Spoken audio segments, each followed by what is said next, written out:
Hey guys, this is Frank Yecker, and you're listening to Submission Radio. Hey, this is Rich Franklin. What's up, everybody? This is Chris Lieben. This is Diego Sanchez. Randy Couture. Alistair Overeem. Hi, this is Stephen Bonner. This is Don Fry. Hey, I'm Phil, Mr. Wonderful Davis. TJ Dillashaw. You're listening to Submission Radio. Submission Radio. Submission Radio. Submission Radio. You're listening to Submission Radio. Welcome to Submission Radio, episode 146. It's Wednesday, the 29th of November, and the boys are back in town. That's right, we're back. There was a little bit of a break, but we're back now with a new episode of Submission Radio. It feels good to be back. I've missed this. I feel like we're home, and we've missed you guys. We've missed all the interactions, all the comment sections, all the chatting in the YouTube comments, all the tweets. We feel like a dormant beast who has, maybe not a beast, but a dormant something. Like Game of Thrones, the dragons are here. I don't watch Game of Thrones. I have no idea what you're talking about. Neither do I, but I hear they have dragons, and they come to places. Well, yeah, I guess in that sense, we are kind of like Game of Thrones. We are like those dragons from Game of Thrones. But unlike Game of Thrones, we have sexy guests such as Bas Rutten. I don't think he's in Game of Thrones. They could have sexy guests, you never know. But definitely no Bas Rutten. There is that blonde chick. She's the mother of dragons or something. She's pretty sexy. Is Sean Sheehan on Game of Thrones? Good chance. Good then chance. maybe they stole our whole guest list. That's all we could know. We never know what's happening on that show because we don't watch it. But maybe that's a good topic for the comment section below. If Bas Rutten or some of our other guests from the episode today are on Game of Thrones, please let us know. We need to know this. We don't want to duplicate another episode of Game of Thrones. We want to avoid that. Yeah, if Bas Rutten was in Game of Thrones, who would he be? Which character represents him? Is he Jason Momoa's character? That's the only person Jason I know. Jason Momoa's in Game of Thrones. He is getting interesting. Yeah, I think just say he was. Jason Momoa's Aquaman in Justice League is a terrible movie. All right, let's move on to what is happening this week on Submission Radio, because Cass, I know you like to sort of name our guests sexy, spicy, but would you describe them as a little bit from column A and a little bit from column B on this episode of Submission Radio? This week they're both. Bas Rutten, of course, as everybody knows in the MMA world, and everybody in the world should know, is always good value. We've got him back on the show after a while of not having. He's going to be talking about UFC 218, this big heavyweight fight. Of course, you remember Bas Rutten was once a UFC heavyweight champion. We want to talk to him about all sorts of things. GSP's win. What's next for GSP? Get him to weigh in on that. Of course, a bunch of things like Anderson Silva failing his USADA test, and of course, just in general, what's going on in the world of Bas Rutten. He's a man that we could chat to for days and days and days. We have the new bantamweight champion of the UFC, TJ Dillashaw, returning to the program after a while. What's going on? I know he's got a baby coming on the way, so that's very exciting. When is that happening? Is it a boy? Is it a girl? Are they going to be naming it Casper or Dennis by any chance? Ooh.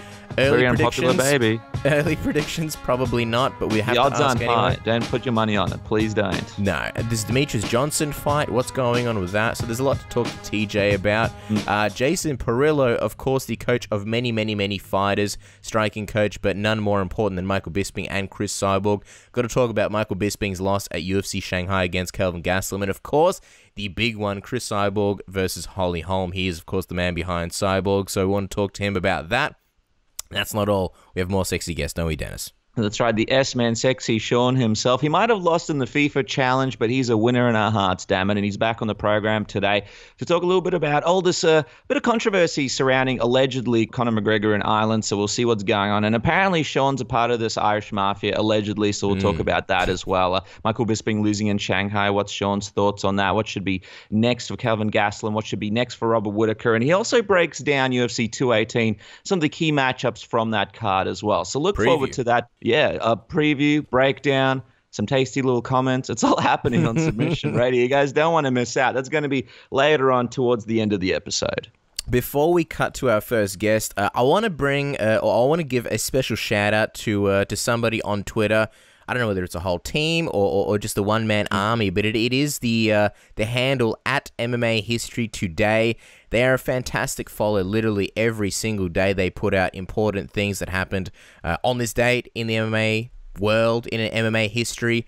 If you haven't followed them already, make sure you do. But they were kind enough to send us some really, really sexy posters, some prints, some of their artwork. I believe it is a man by the name of Ian, and there are two posters. One is kind of like a best of Pride. These are all like artist drawings, and you've got these amazing moments. You've got, I'm literally looking at one of the posters here. You've got Rampage slamming Ricardo Arona. You've got Kevin Randleman's suplex from death on Fedor Emelianenko. Nick Diaz submitting Gomi with the omoplata. You got Fader with all his titles. Dan Henderson with his titles. You got Shogun. What else we got here? Vanderlei Silva knocking out Sakuraba. You got Bas Rutten on there. You got Mauro Ranallo. You got Sakuraba breaking Renzo Gracie's arm. Crocop knocking out Alexander Emelianenko. Look at this. What else have we got here? We got Don Fry and Takayama going at it. So that's a really, really sexy poster right there. And then one of the... Oh, my God. This one's just amazing. The UFC one is just crazy. You've got everybody here from Forrest Griffin and Stephen Bonner to Chuck Liddell, Tito Ortiz, BJ Penn, Diego Sanchez bleeding from his face, as, well, he pretty much always is. You've got the new school. You've got Robbie Lawler. You've got Brock Lesnar. You've got Demetrious Johnson, Mark Hunt, Conor McGregor in the middle, Ronda Rousey, Miesha Tate. Just phenomenal, phenomenal artwork. If I sound like I'm frothing over it, I genuinely am. So a massive, massive, massive thank you to Ian and MMA History Today for sending that through.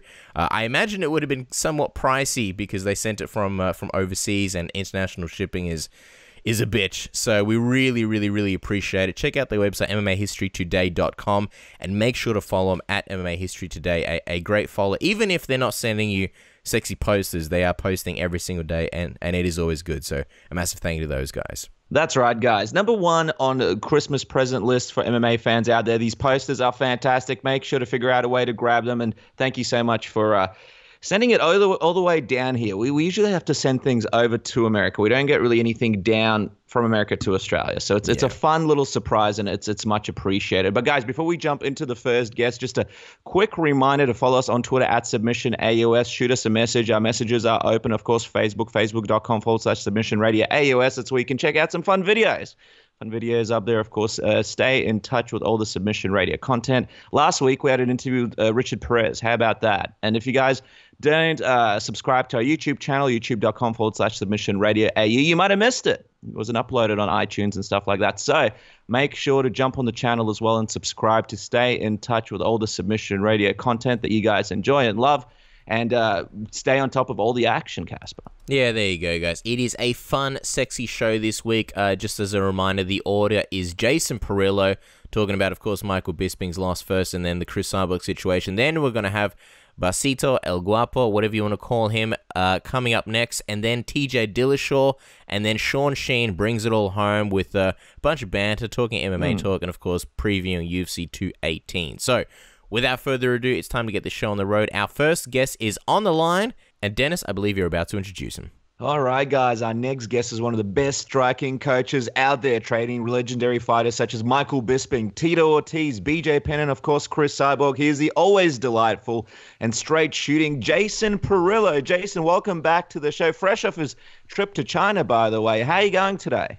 I'm going pretty good, man. How are you guys doing? We're always good. We're always good, man. We always like having you on the show, and there's a lot to get to, so we'll get straight into it. Of course, before we talk about Chris Cyborg versus Holly Holm, which is the big news, we, of course, have to mention Michael Bisping's loss to Kelvin Gastelum over the weekend.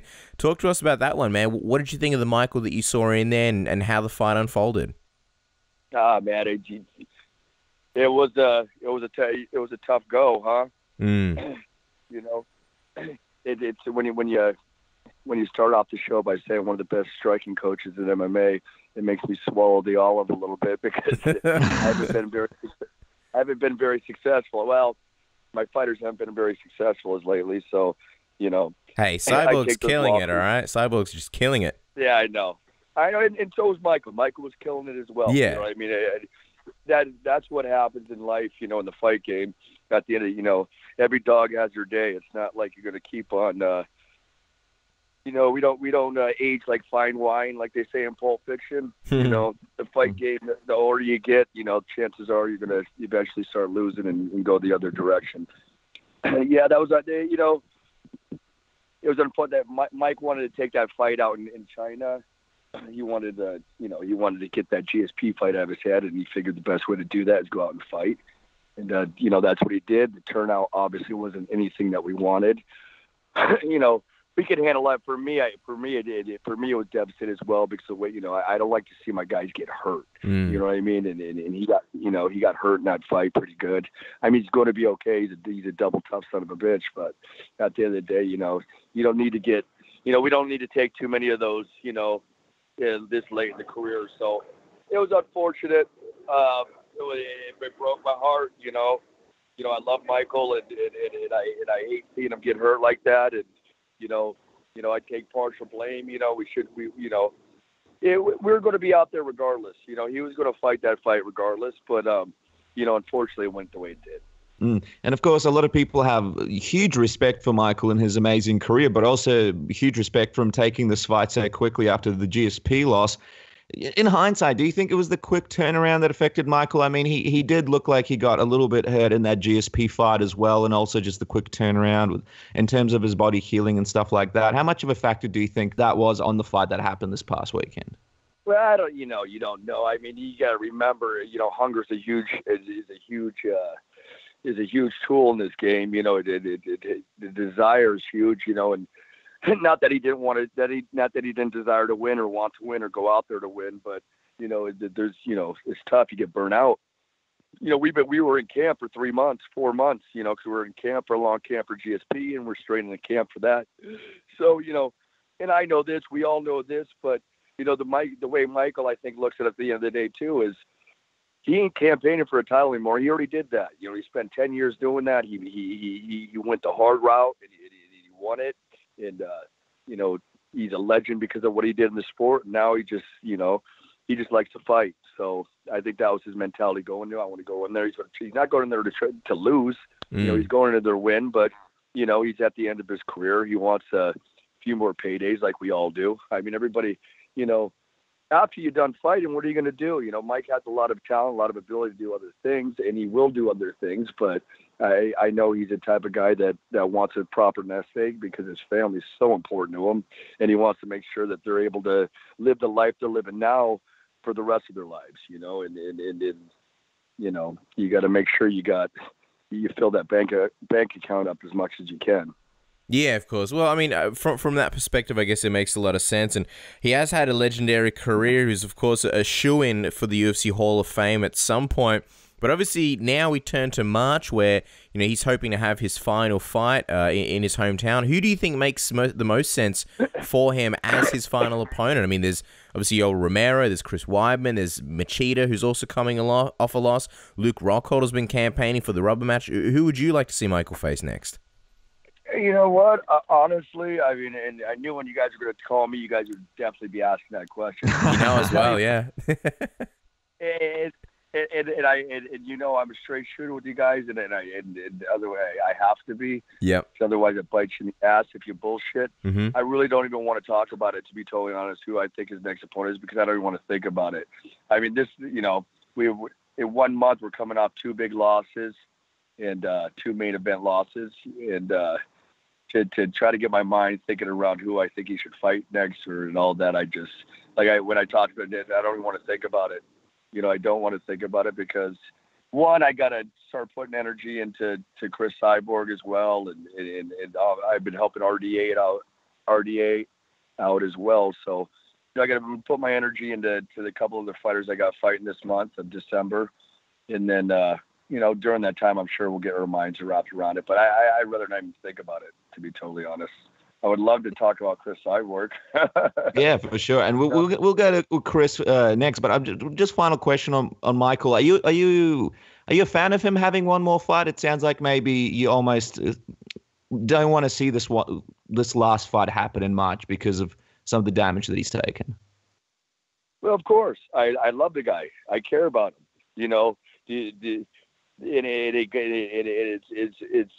It can go back to my history with BJ Penn as well. I love him. You know what I mean? And I walked down to some fights that I didn't agree with. Maybe these guys are going to do it anyways. And I say it time and time again. If I told Mike, hey, I don't want you ever want to fight again, and as a friend and as a coach and as anything, that's what you say. That's your advice. But I'm not his manager. A manager's job is supposed to manage a fighter. When a manager's got to make a decision on who he thinks he should place his athlete in next, if he should place him in there at all, or if he should never fight again. Not that it's got to be a group effort, obviously, on that. But as far as get my mind wrapped around who his next opponent is, I can't. I'm sorry about the plane going over my head. For 3 or 4 days, off this last fight, I don't want to think about him fighting right now. When I talk to Mike, when I see Mike, when we're in each other's company, then I could. I mean, Mike was looking like a world. Really, his skill level is at the all-time high. I know he just got knocked the fuck out, and that doesn't show what his skill level is at. But I know where his skill level is at, so it's hard for me to argue with him whether he should fight again or not. But for me as a friend, not as a coach, as a friend, I care about him, and it's hard for me.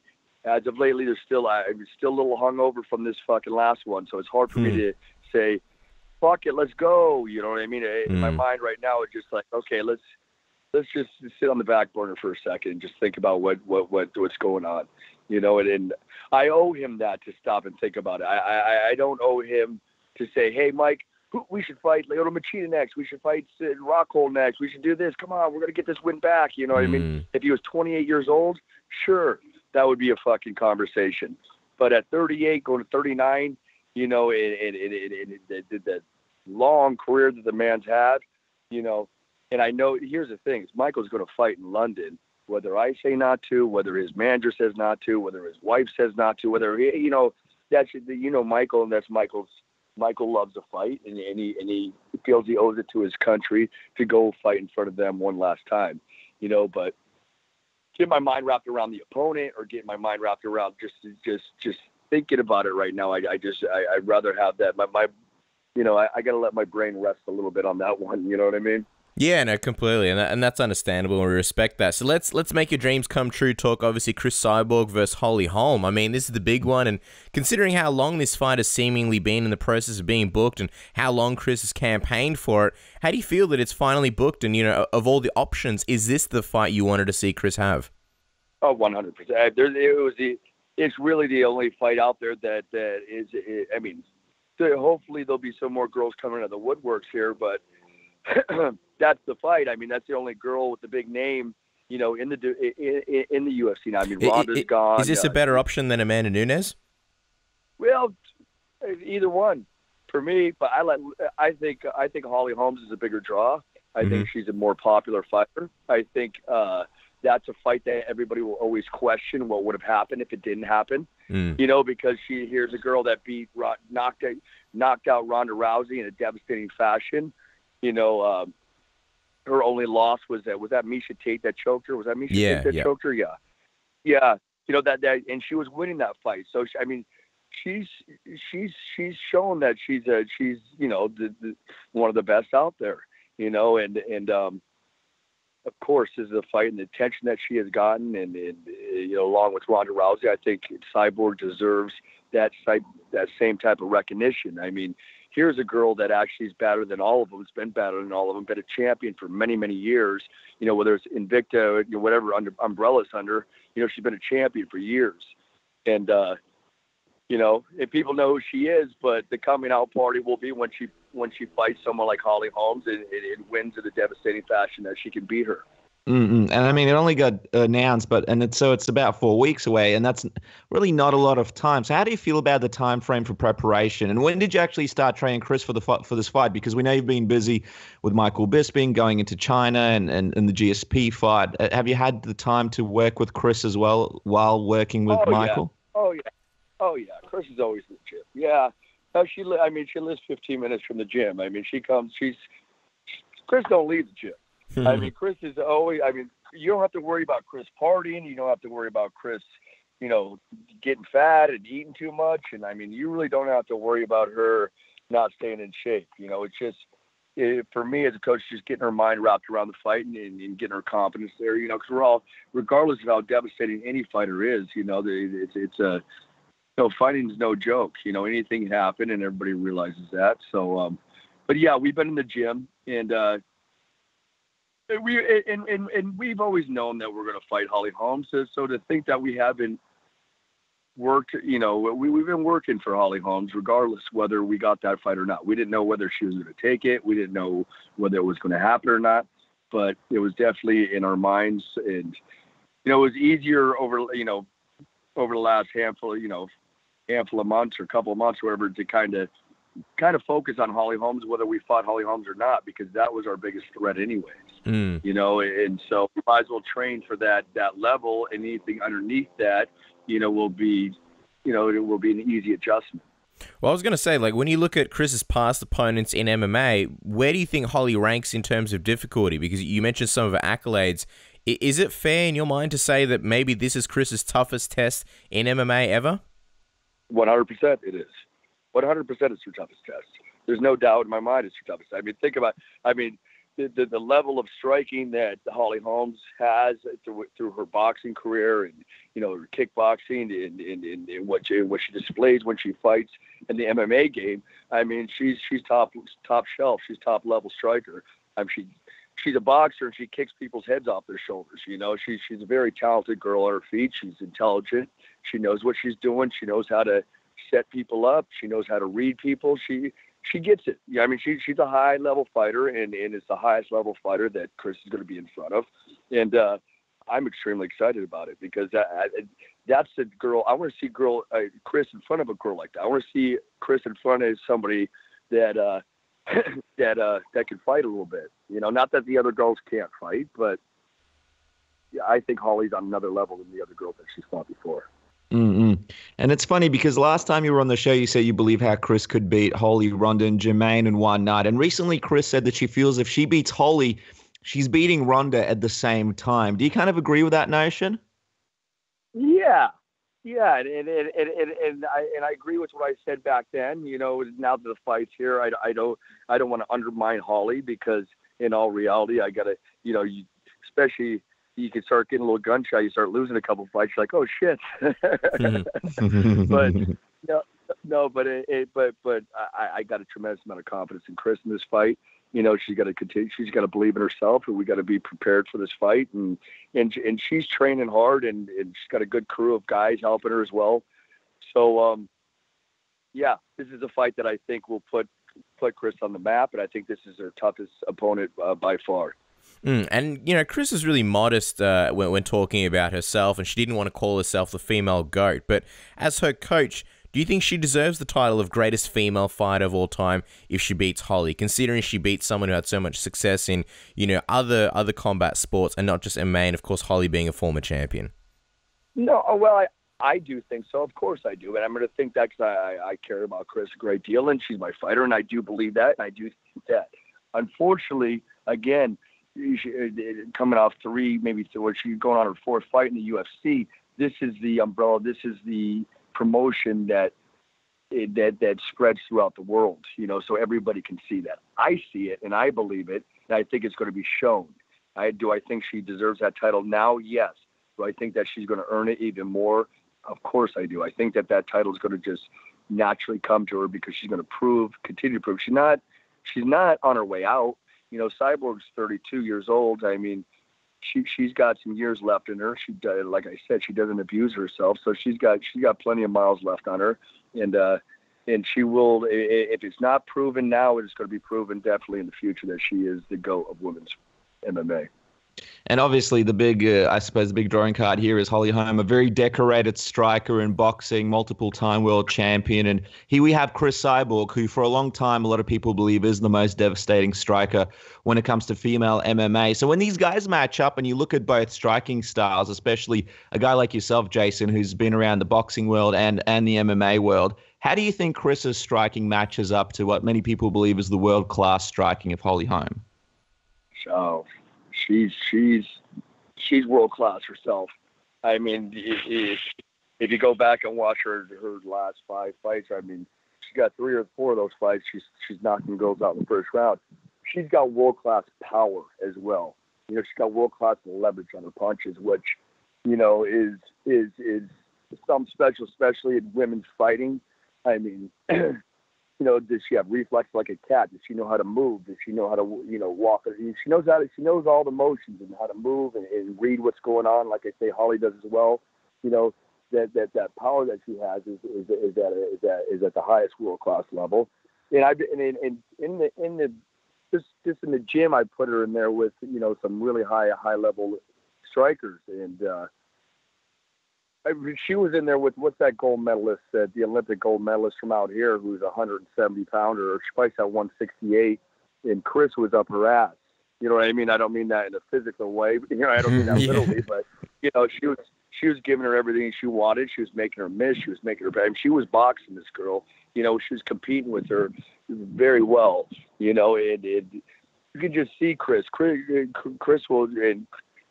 can make any decision she wants in the fight game. She can go into kickboxing, boxing, or MMA because of to the level of striking that she has. And I really believe her striking is at Holly Holm's level, and it's surpassing Holly Holm's level, and it will show up the night of the fight on December 30th. Her coach, Mike Winklejohn, Holly's, of course, has said to us many times that he feels like Chris is maybe not as fast as Holly and there to be hit. It sounds like they feel the speed will be on their side and they'll be able to sort of counter Chris. What do you make of that notion? Well, that's cute. Good. I mean, they got to go in there with some type of confidence now, don't they? They got to believe in something. You can't go, well, we're fucked in all areas. I mean, maybe we might be as fast. We're definitely not as strong. We're more experienced. You got to look for all the tools you got and everything you have in your favor, and kind of build on those. So, they're going to talk about their fighter as if they're going to win. Of course, just like I'm talking about my fighter as if she's going to win. And I have more I believe there's more confidence on this side than that side, because I think there's more questions and more doubts. When I watched Holly Holm's last fight against Beth Carrera or whatever that Beth girl, Beth, her level of striking is at the lowest level of the game. The lowest level of the game. And I watched her fucking bat around for 3 rounds. Holly trying to get her out of there. Did she finally get her out of there with the head kick? Yes.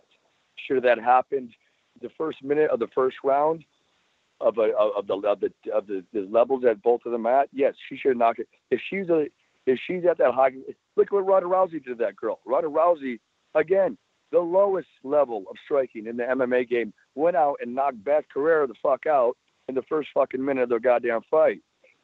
Styles make fights. You can't. There's no math on that, and I get it.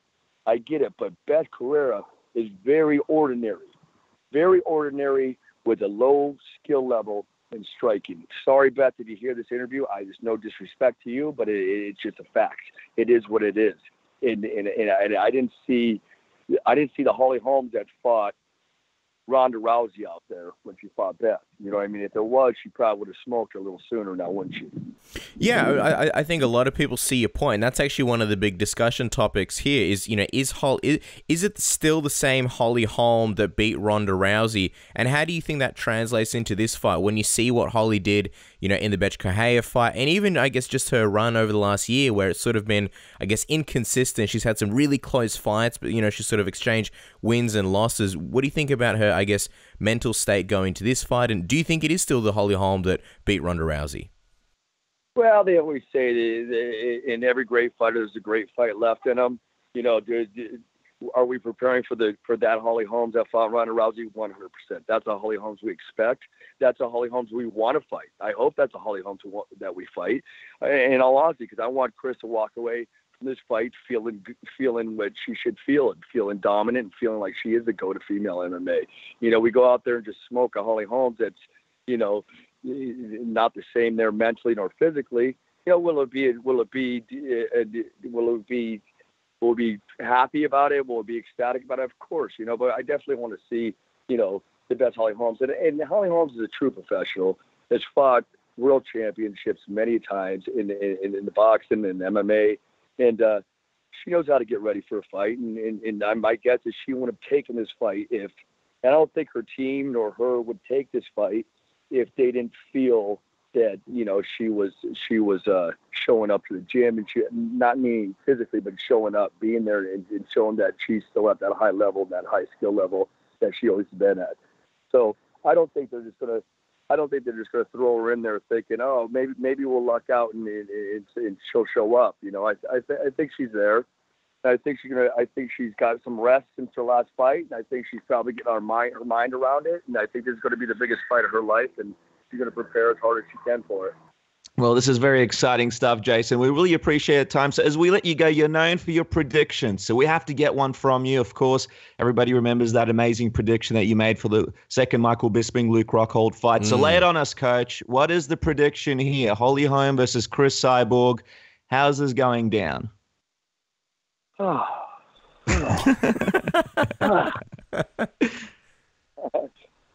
you guys. Busting your balls today, huh? Not like, yeah, fucking A. I knew you guys were good. So you know what? I told you guys that fucking Dan Henderson, we're going to take him out with the left head kick. He must have blocked a good solid 4 of those, man. I think he was listening. Yeah, he must have. No, but yeah. Does this mean you don't want to reveal it just in case Holly listens? I don't think she will. I think she's got better things to do. She's going to put her out with either the right hand or the left hook. I would like to see the left hook because that's something we've been developing the last couple of years, just like I helped Mike develop his left hook. She's natural power with the right hand. She'll punch you. She'll knock your fucking head off with the right hand, man or woman. You know, left hook too, and especially now she's throwing it really clean. So Holly's going to have to watch out for both hands. She's going to have to watch out with everything with Chris. Chris is just, I mean, she's just at another level these days. I mean, the nonstop training in her. She doesn't want to go to the floor with her. She doesn't want to go. She's not going to want to wrestle with Chris. And her best bet is sit there and try to strike with Chris, and that's where she's going to fall short and get caught in an exchange and go to sleep. Well, there you guys go. An exciting fight happening, obviously, to round out 2017. Jason, thank you so much for coming onto the program. Don't worry, if Chris Cyborg listens to this, if Holly Holm listens to this interview, then she's probably not training hard enough for this Chris Cyborg fight. So it's a bonus either way. Thanks for coming onto the program and sharing your thoughts and insights. And the straight shooting ways are always appreciated here on Submission Radio, my friend. Thank you so much for your time. All right, fellas. Thanks for having me on, man. Take it easy. This is Chael Sonnen, and you are listening to Submission Radio. All right, guys. Our next guest is an MMA legend, a UFC Hall of Famer, former heavyweight champion, multiple-time king of Pancrase. You can currently watch him in Kevin James's hit show, Kevin Can Wait. It is a pleasure, as always, to welcome back El Guapo himself, Bas Rutten, to Submission Radio. Bas, welcome back, man. How are you? I'm doing great. I'm in Long Island filming again, so I'm stoked. Oh, wow. It's an exciting time. Christmas is right around the corner as well. But before we get into anything else, we know you're a man who knows his way around the kitchen, so we have to quickly touch on your Thanksgiving. Set the scene for us. Who did you celebrate it with, and what was the main, I suppose, calling card on the table this year? Well, it's like here in America, every it's turkey time, you know. So we went to the best friend from my daughter, my youngest daughter, their family. We went over there, and then we, they had the neighborhood there. Everybody was different. It was, you could have made a movie out of it. You had the stoner, then you had the weird couple from Russia, then you had the Breakfast Club of Thanksgiving. Oh, it was so awesome. And so we had a good time. We had a really good time. But yeah, everybody brought their own food. Not their own food, but, we made the mashed potatoes. I made like really nice mashed potatoes. Then somebody else made the turkey, somebody else made the sauce, that everybody chipped in, so to say, together, but everybody had to make it themselves, and then we all ate it. Wow, it was like the United Nations of Thanksgiving. You had the Russian salad, you had American turkey, which is tough to do because sometimes turkey can be pretty dry. But the funny thing is, here in Australia, obviously, like many other countries around the world, we don't really know what a good Thanksgiving consists of. We don't celebrate it. We just kind of see what's on TV. Do you remember what your first Thanksgiving celebration was like when you first moved to the US? Was it sort of a foreign concept, for you? And did you have one maybe that stands out to you from all the years?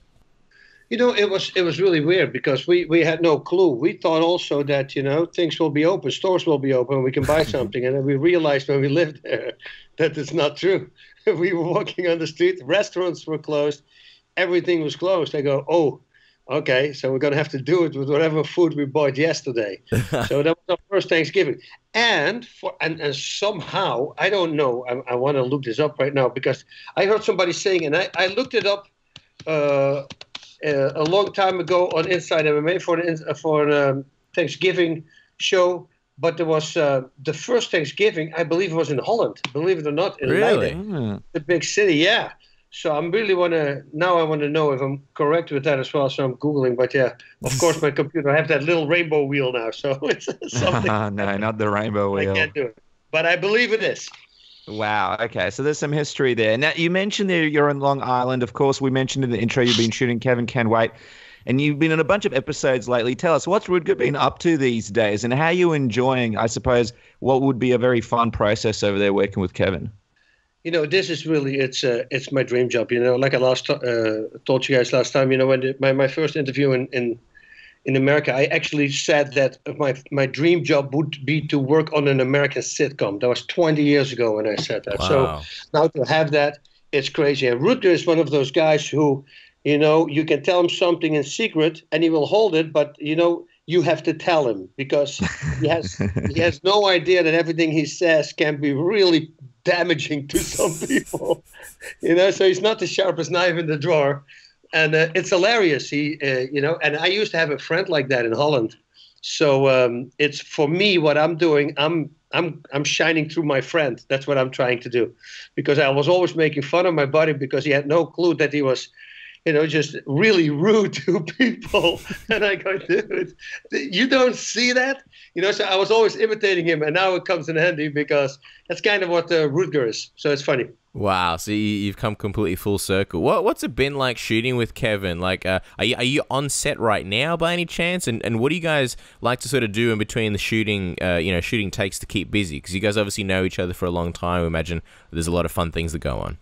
There's a lot of fun things, man. I'm pretty much always in his room because we smoke cigars there. We can smoke cigars. And Leah Remini, she's hilarious. She bought a freaking karaoke set.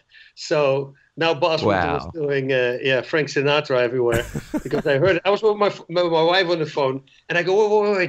She says, what? I said, one second. And I'm listening and I hear singing from a room. I go, oh, Leah has a karaoke set. And my wife goes, uh-oh, we're going to hang up, I guess, right? I said, what do you mean? Yeah, you want to sing? You always want to sing. I go, yeah, honey, I'll call you back later. So I walk in there and she's doing with one of the writers, Mike Socio. She's doing You're the One That I Want with, what's his name? You're the One That I Want. John Travolta. Yeah. So and then afterwards, she said, "But you got to sing." I said, "Okay," but with me, it's got to be lower voice. So it's either Frank Sinatra, Johnny Cash. Then I will do it. And so, "Luck Be a Lady," that was my song, and I had to do it again for the whole team like a week later. Wow, "Luck Be a Lady" is a great song. I'd love to. I think the world needs to see this, Bas. So you got to put it together on video and put it out there at some point. But we know that Kelvin is obviously a huge MMA fan. Here Comes the Boom was a great movie. Do you guys ever watch fights together, or do you get other people in the cast kind of picking your ear? I suppose a lot of people would be asking you about things like Conor McGregor and all that kind of stuff that's in the news. Yeah, they do. A lot of people. The grip guys, everybody, security, everybody, and actors included. Ryan Cartwright, who plays Chael, he plays this really wimpy guy on the show. It's hilarious, that guy, and he was also one of my favorite characters before I came on the show. And but he's a big fan as well, fight fan. All of them, all of them are pretty much watching fighting. So yeah, it's a blast, man. It really is to hang out there. It's like I told my wife, this is an environment where there's no bad people, and it's very hard to find. You have always one guy who messes up the whole time, one guy who's not a good person. There's always that person. And somehow this entire team, it's gold. It's so fun to work here and happy.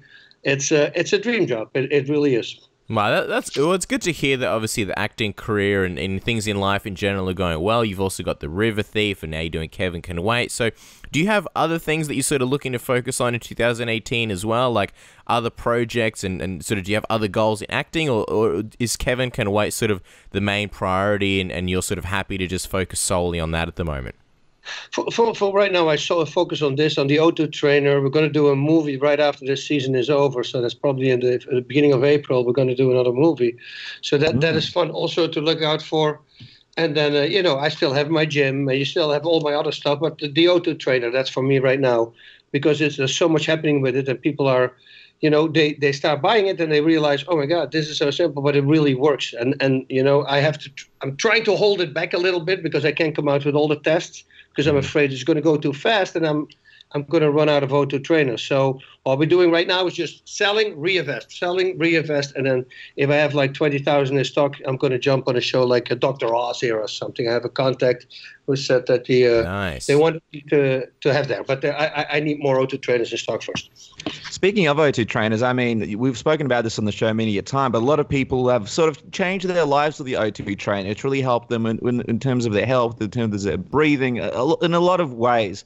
Have you had any more positive sort of case studies that you can share with us, people contacting you from using your O2 trainer? And also, I saw you did Bas's Christmas gift list, and the O2 trainer was like number 4 or 5. Shouldn't it be number 1? It should be right up there.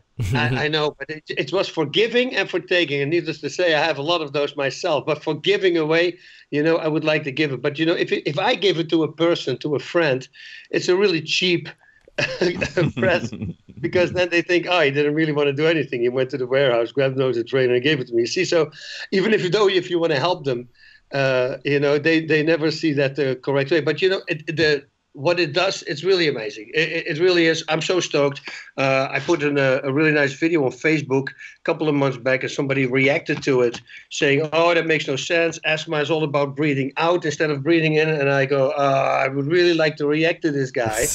But, let's call my scientist. That's the guy who trained Usain Bolt and who trains 3 other gold medalists from the Olympics. I said, can you please jump online there and answer that guy? Because he said he was a pulmonary specialist also. This guy had no clue what he was talking about. So my scientist guy went on. He posted like 4 medical journals published in what it does for you. And then, thankfully he shut up.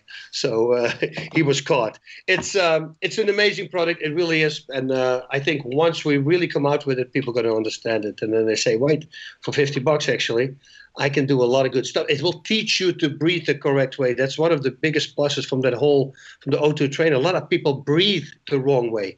And it literally overnight, it can change you in your stamina department just because it forces you to breathe the correct way. So those are all cool things that are coming in now. And and another fun thing, every time you say, today somebody told me, that's good for singers, boss. I say, I was actually the first one that I came up with, because when I started training with my prototype in the restaurant, my wife was constantly telling me, man, keep your voice down. You're so loud. And I go, I have no clue what I'm doing. And then it dawned on me. I go, I guarantee you that's the O2 trainer. It strengthened my lungs. So then, we started testing with it, and it did.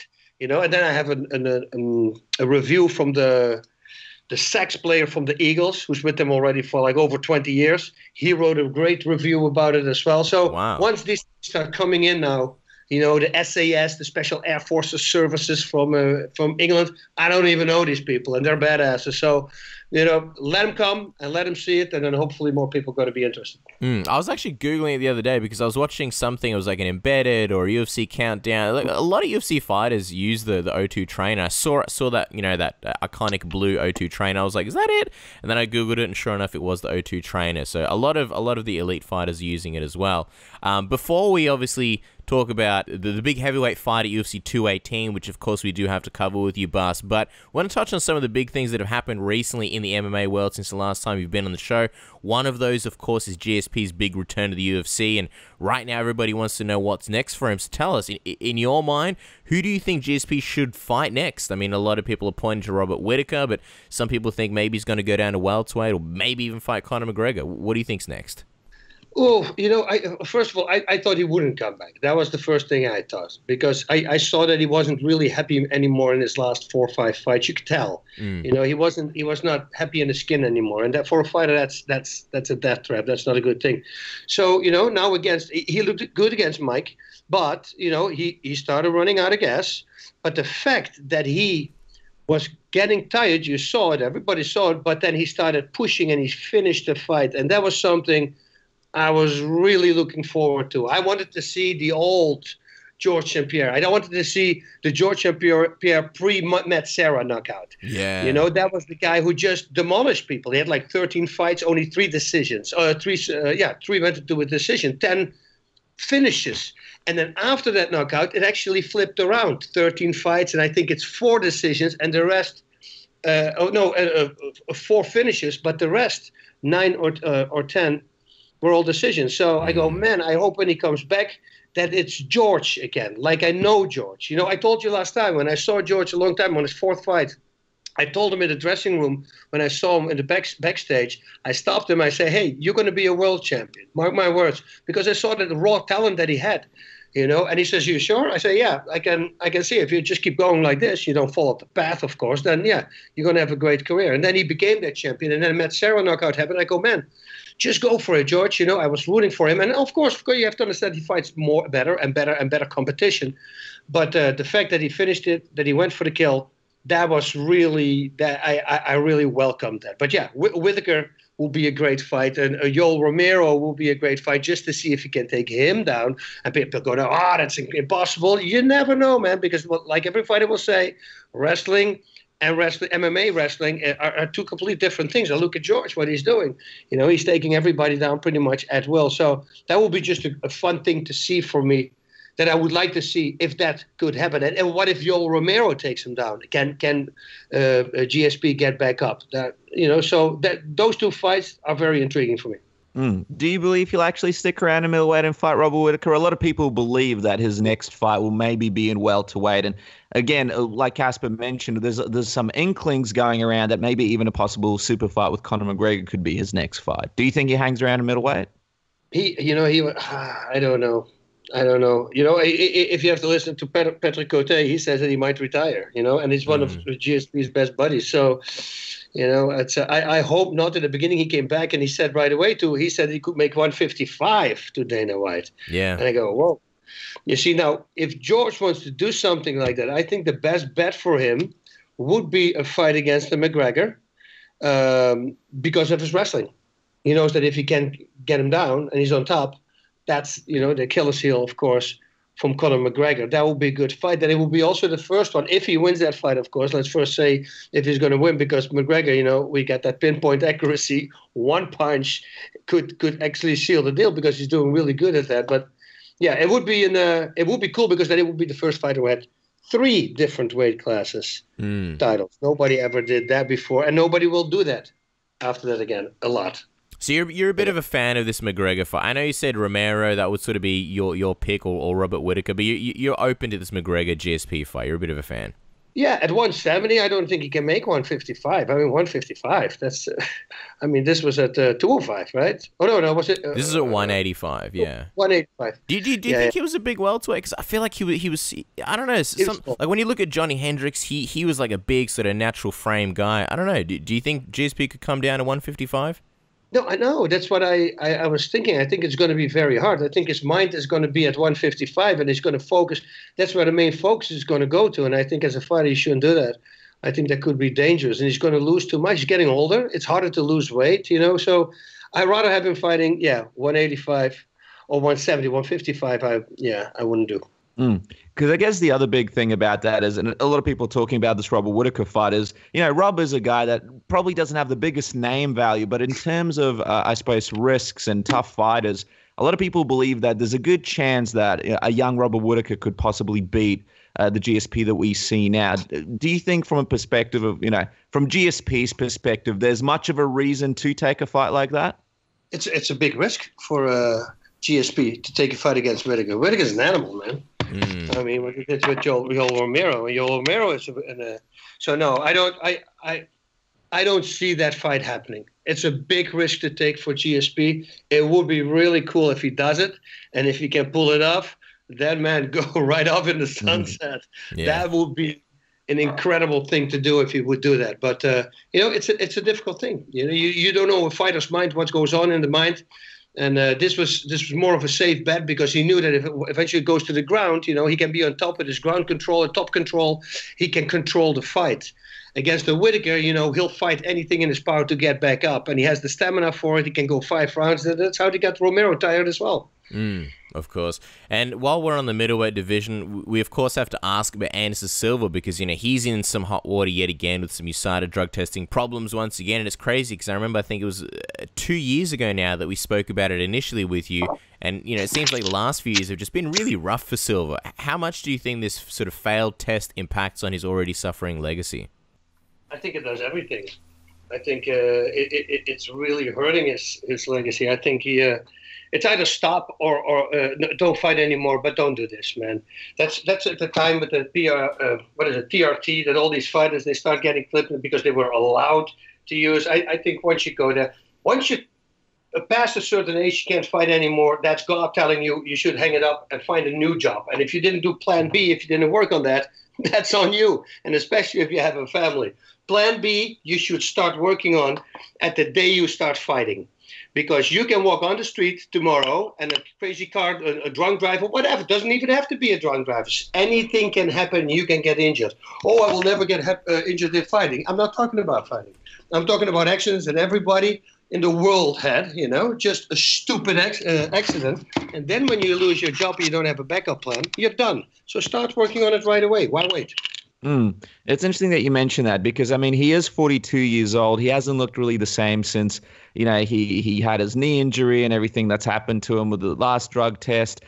Do you think we'll see Anderson Silva fight again? Do you want to see Anderson Silva fight again after going through everything that he's gone through? Because I suppose a lot of people are finding it hard to watch a lot of these legends have to go up against a lot of these young guys in the division and sort of suffer these big losses.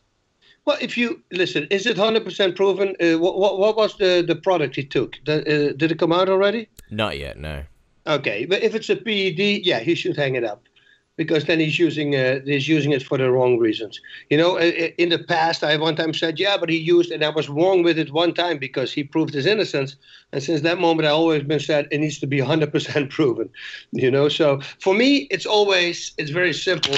I always say, whatever you take is your own fault. But the only thing, like a Yoel Romero, when he came back with a supplement and he says, I'm taking this supplement, could you please check it? They checked it. And the whole company went out of business because there was actually steroids in that product. You see, then I say, okay, he needs a pass. He needs a free pass because that's the way it is. But otherwise, I would never do it. I would go on the website from USADA and see which proteins and whatever you want to take you can use and buy that product. And otherwise, don't buy anything. And if you go to a fight, don't take water from people. Don't take drinks from people. No protein shakes from people. Nothing. Because you never know what happens. I had a bodybuilding, maybe I told you this last time on the show, a bodybuilding woman was a friend of mine in Holland. And she said she used, but she got caught for a steroid that she never used. And what happened, there was her competition the day before, they gave her a protein shake, and it wasn't there. And she started laughing. I said, oh, so you didn't use it? She says, boss, yeah, come on. I'm looking like this. Yes, I'm using. But that I don't use. So I know somebody gave it to me. So, and that has always stayed in my mind. So when I went to Japan, this was way before Japan when she told me this story. So when I went to Japan, I never took anything from people. I just brought my own food and brought everything because I was just afraid that somebody could slip something in there. Just on that, by the way, you haven't told us that story, and I'm glad you did. But just on that, what was she sort of expecting from the drug test? Because it seems like she tested positive for something that she says that she didn't take, and someone slipped it in the drink. But if she was taking other stuff already, wouldn't she expect to fail the drug test anyway? Yeah, apparently they were stopped a while before, and they thought they were going to beat it, and she didn't test positive for that. Yeah. So she tested positive for something that she never took before. So yeah, because I was thinking the same thing. Why didn't she test both? Right? Yeah, exactly. No. They all, and that's what the fighters do. They all try to hide it, and it's a shame, man, that it's in the sport. It's really a shame. It's an insecurity of fighters. It's I think once you mentally decide to go to steroids, I think you start losing, because that's not how it goes. You need to be sure of yourself, and taking that stuff isn't being sure of yourself. It's stupid constantly. Oh, I'll only do it because others do it. Oh, so that's why you throw crap out of your window too, and that's so stupid. That's just a stupid remark. Just don't do it. Why would you do it?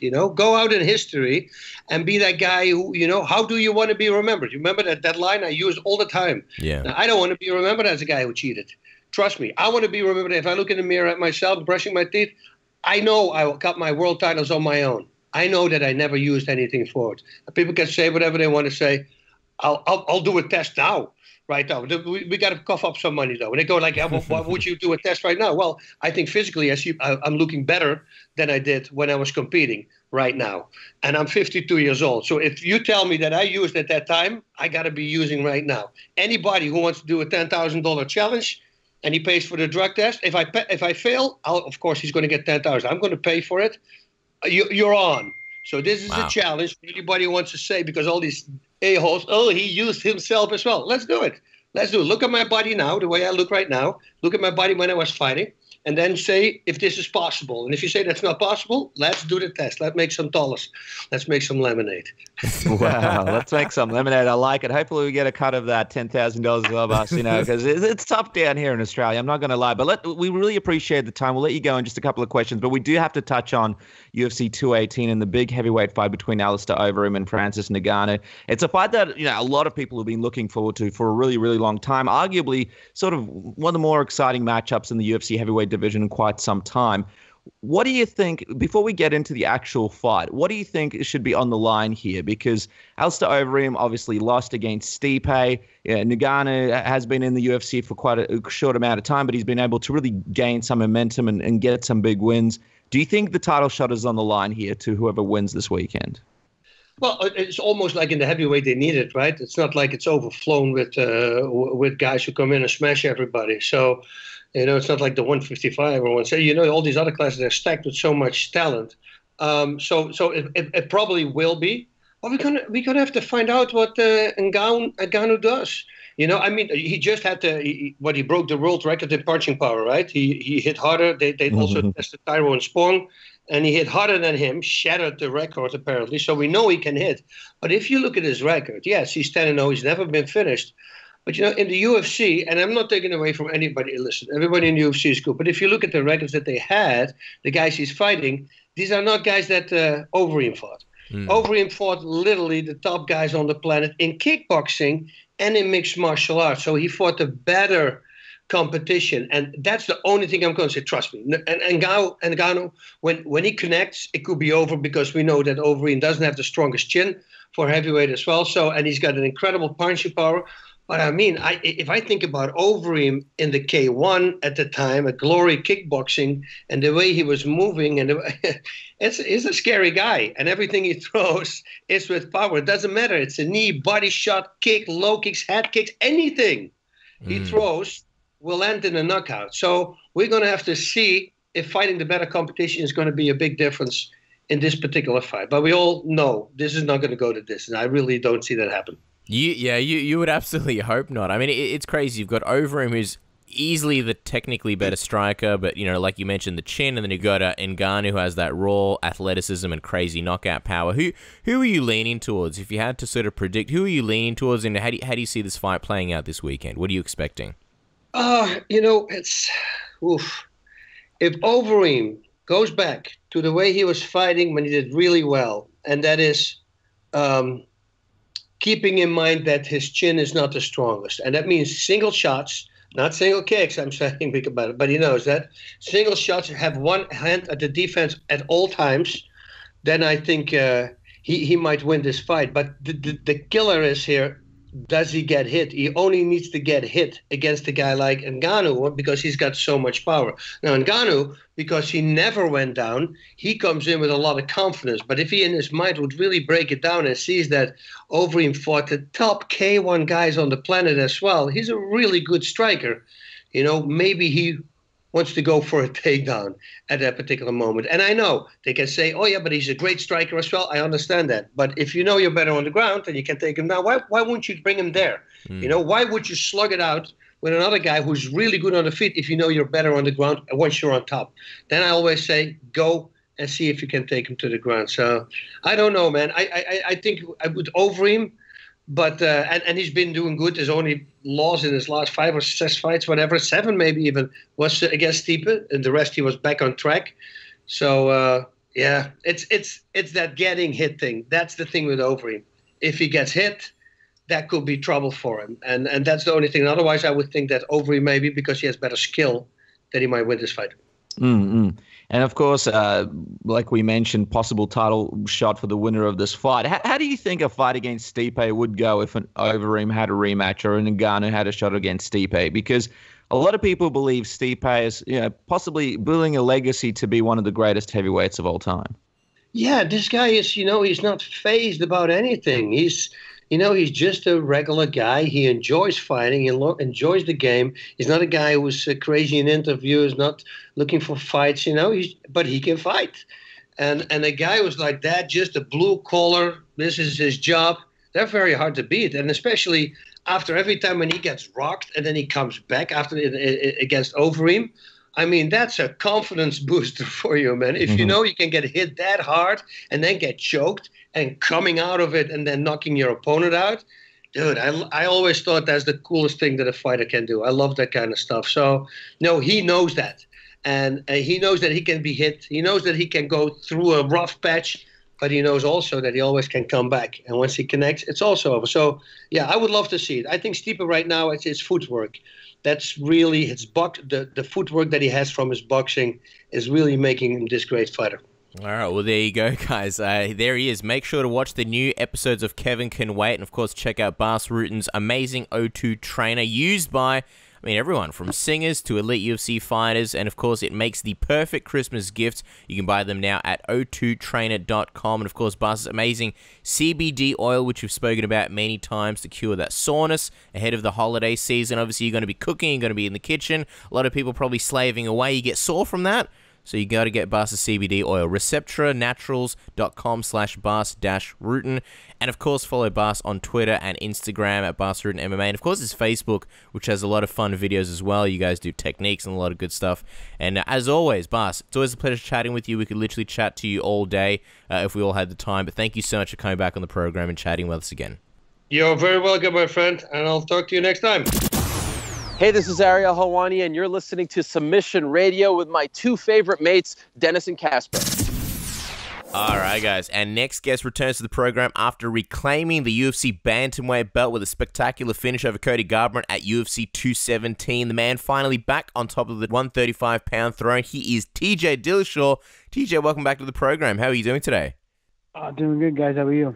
Very well. The champ is here on Submission Radio. It's just been under a month since you've reclaimed the UFC bantamweight title, UFC 217. We've got to ask you, Tej, how's life and what have those few weeks been like for you since winning that belt back? Oh, man, they've been normal. I've just been back to life. Out here in Colorado, enjoying my new house and enjoying the last trimester, or doing the trimester of my wife's pregnancy. We're due December 28th, so just soaking it up, just being us two for the next 4 weeks. Wow, and I guess it's perfect because you're the champ at the moment. You got this. This is your first child that you're expecting, correct? Yeah, it's my first child. Yep. Yeah, well, it's interesting. We actually wanted you on the show last week, but you had obviously baby-related appointments to attend. So obviously, it's a crazy exciting time. What's the whole process been like for you as you expect your firstborn? This whole journey from I guess the first trimester, the second, and now it's just around the corner.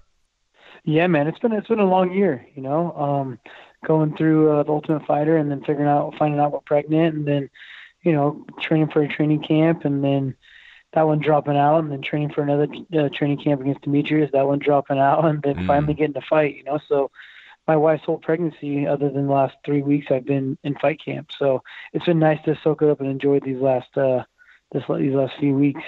I got to ask you, Tej, because you're a bit of a cool cucumber, but really, now that you've got the belt, can you open up with us a little bit? Were you ever stressed out about this whole fight and, the fact that, although it looked like you were very confident that you're going to win the belt, you've got the baby around the corner, you've got this fight happening pretty much a few weeks beforehand. What was that experience like for you? Any points? Did you have a point where you sat down and you're like, man, this is intense stuff right here. This is pretty stressful. Did you have any of those moments sort of leading into that title fight and also with the pregnancy and everything else that you mentioned?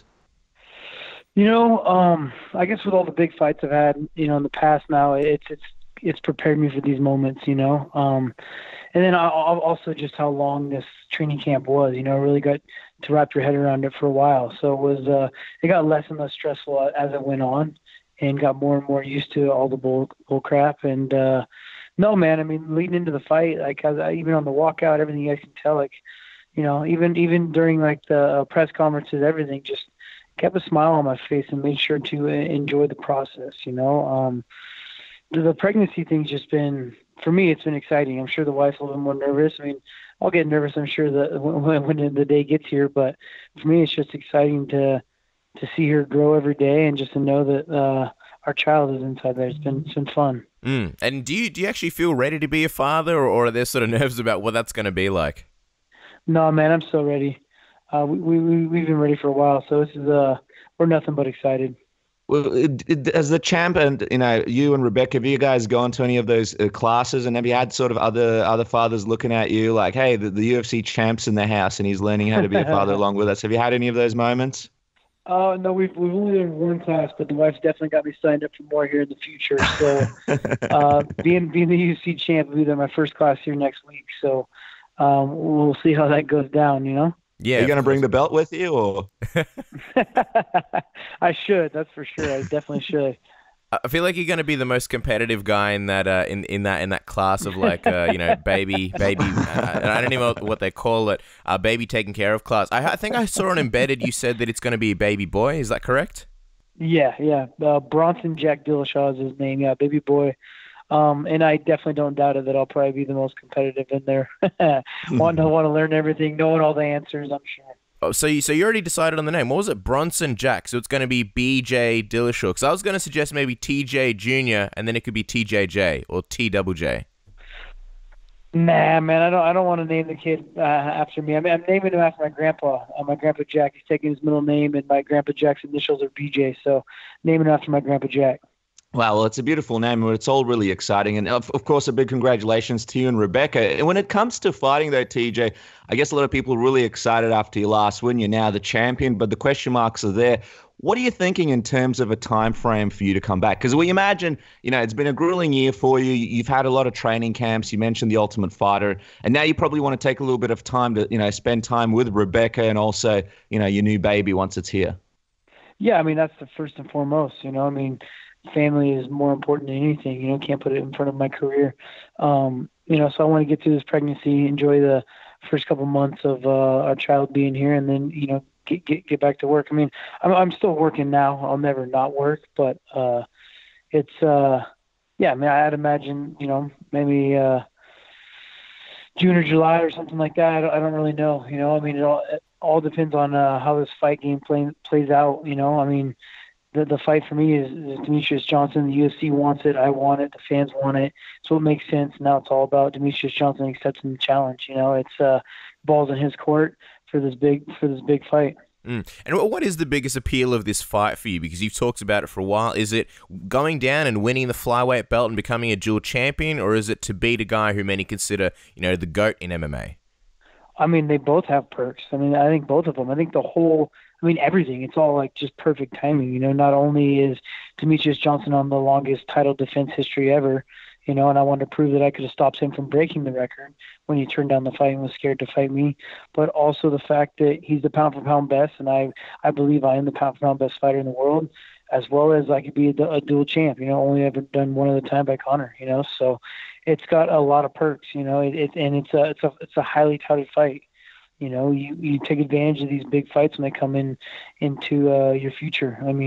This is something that will help out my legacy, my name, and as well as my pocketbook. It's something that's everyone's going to want to see this fight. Demetrious has always shown up for his fights. I don't blame him for not being a more popular fighter. Everyone's always talking about Demetrious Johnson being on this long win streak or breaking the record or being a great fighter. It's true. He always shows up. He always does those things, but he doesn't have the opponent to push him to that next level to get this big draw, and this is it. This is the one that everyone wants to talk about, everyone wants to see, and so it's time for him to man up and take this fight. You mentioned some of his accomplishments there, but were you a little bit disappointed? Did it change your thought on him a little bit about being the GOAT when that fight didn't really come together, when a lot of people thought you guys would be fighting initially? Absolutely, man. It showed that he was scared, man. It showed that he wanted the easier fight to break his record. It showed some weakness in him, and so, yeah, absolutely. Have you heard anything from the UFC about possibly making, this DJ fight a reality? Obviously, you just fought less than 30 days ago, but have you heard anything from them about, making this one happen? Absolutely. Talk to them, and that's what they want to get done, asking some time. They called out some time frames around it. They're going to call and pick his brain a little bit and see when the right time will be. But, like I said, they want it to happen. I want it to happen. The fans do. So it's all in Demetrious's court right now if this is going to go down. You said they called and they were sort of talking about timeframes. What timeframes were they looking at? Well, they were wondering, like, you know, because I told them I had my child come, and they wanted to know how soon I can make the weight, kind of thing, you know. And for me to do it the right way, it's going to take me a while. So it's something that I need to know sooner rather than later, so that I can start prepping my body. You know, I'm going to have to turn myself into pretty much a turned athlete to have to make this weight. You know, to my whole body composition. I'm not going to be able to do the normal watch what I is. And obviously, Demetrious is a guy that stays online and stays in the conversations. Have you heard anything from him? Has he contacted you? Have you heard anything from him on social media? Have you seen him at any events? Are there any updates from him directly?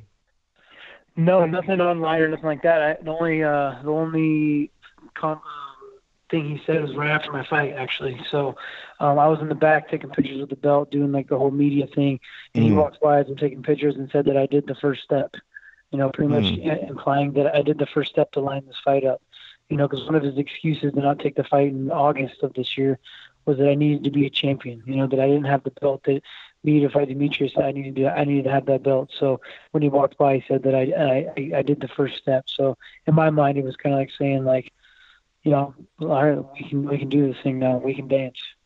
It's interesting because it sounds like he's pretty comfortable staying at 125, and I'm not in his mind, but I assume he'd rather you come down to 125. But what if he says, look, I want to be a dual champion as well. I want to go up to 135, and now that it's for a title, I'd be more than willing to go up there. What happens there? Would you entertain the idea of doing the fight at 135, or is it for you 125 or bust? No, bring it, man. I mean, either way. I mean, I would love to go down to 25s and make it, though, because he is known as the pound-for-pound champ. You know what I mean? I want to beat him at his weight class, you know, because there's going to be these excuses that, oh, he had to bump up to 35s to fight me. I didn't beat the real pound-for-pound champ. I want to go down and beat the pound-for-pound champion. You know, he's got that number one spot. I want to be there. You know, and to do so, I got to beat him at his weight class to be pound for pound, because there'll definitely be excuses if I beat him at 35 that he's giving up all this weight. So I'm going to take that equation out of it and drop the weight.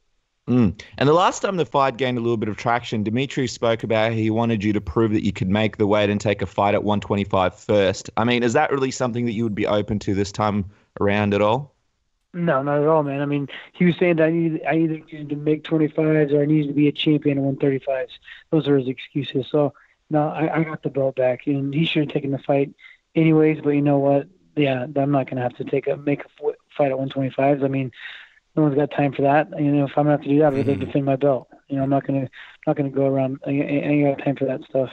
I got time for little games. For sure. Well, I guess to play devil's advocate, what would you say about guys like, say, Henry Cejudo and Sergio Pettis? You know, they're fighting this weekend in what looks like it may be a title eliminator. Do you feel like you sort of jump in the queue at 125 at all, or do you think that because you're the bantamweight champion, that sort of gives you enough credentials to fight, for the belt straight away? It definitely gives me the credentials. I'm the highest pound for pound fighter that Demetrious Johnson can fight. You know, either of those guys are on the pound for pound list. Demetrious has already beaten Henry Cejudo. You know, I'm definitely not skipping ahead of him. I already aim ahead of him, and so I think I have the profile to fight Demetrious. And just on that fight stylistically, I mean, talk to us a little bit about what makes you feel like you're sort of a different opponent for Demetrious compared to his past opponents who ended up getting, finished and beaten by Demetrious. How do you think this thing sort of would play out if it did come together?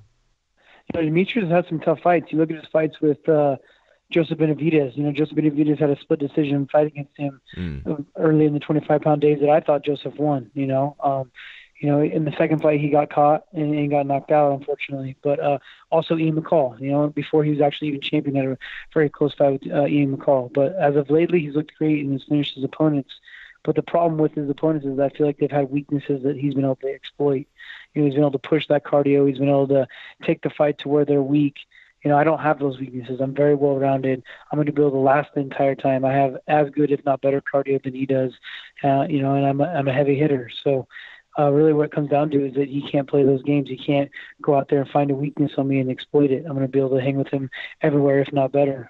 And if this fight happens and you do beat him and you do become the flyweight champ and you hold both belts, what's the plan then, TJ? Like, would you relinquish the title and move back up to 35 because, you've done that and you can, go back to 135? Or would you want to defend both belts simultaneously? I mean, I would love to do both. I mean, I'd love to stay as active as possible, but it's all up to what the UFC is going to let me do. We will see, man. I mean, really, it's all about what makes the most sense after beating Demetrious. It's all whatever makes the most sense for my career and for bringing those pay-per-view numbers in, really. Speaking of your division, bantamweight division, recently we all saw the news that Dominick Cruz got injured again. This time it was a different injury, but it pulled him out of his fight. What was your reaction to that? Because a lot of people felt like, if the Demetrious Johnson fight didn't work out, that would be a rematch everybody wanted to see if he was going to win his fight. Yeah, man. I mean, if he would have stayed healthy and won this fight, that's definitely.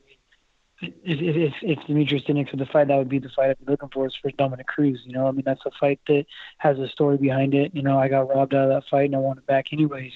But Dominick Cruz is just not. I mean, for how good the guy is, he's just not built for fighting, man. He's so fragile, it's ridiculous. And I really don't know what to say about it. Yeah, is it a little bit off-putting? Like, let's say he does come back and he wins some more fights, or wins another fight, or that fight's offered to you in the future. Would it be a little bit off-putting for you to accept it, given his I guess history of injuries and withdrawing from fights? Yeah, he's got to sign a contract. He has to train in a bubble. Turn him into a bubble boy, so the fight will actually happen. Wow, I've just got a picture of Dominick Cruz in a bubble in my head, and I love the image and embedded. Imagine that on the UFC. And I guess from the perspective, it's now John Lineker versus Jimmie Rivera, but you've obviously already beaten Lineker. So does a potential fight against Rivera excite you at all if he did beat Lineker? Not at all, man. The guy doesn't push numbers. He knows who he is. The fight with Dominic would have put his name on the map if he could have won that fight. But. Really, I mean, I need some fights that are going to push the needle. I'm the champion. You know what I mean? Like, I'm not trying to be the best in the world and get that power for pound spot. I'm trying to get paid, Yeah. We'll let you go in a moment, TJ. Just a couple more questions. One of them on a sort of funny side note. Right after UFC 217, Urijah Faber said that he'd consider coming out of retirement if it was to face you for the belt. A little bit random. What did you think of that?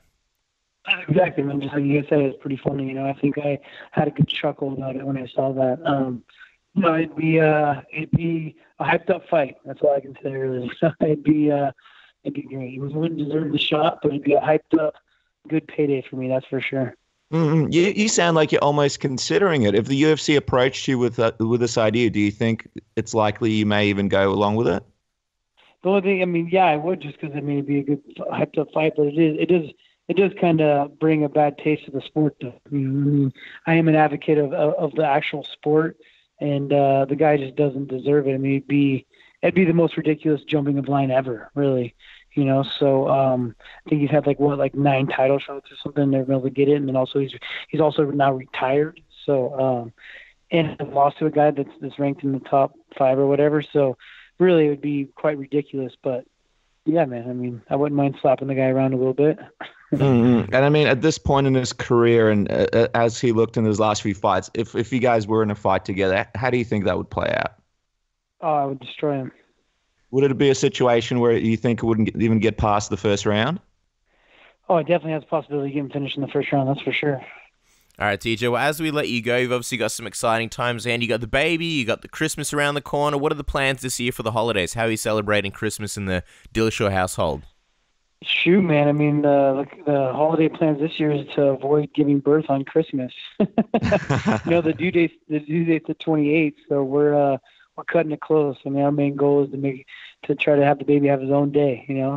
Try not to have his birthday on December. So hopefully the wife can hold out and everything goes good. But no, man. I mean, we're gonna Colorado.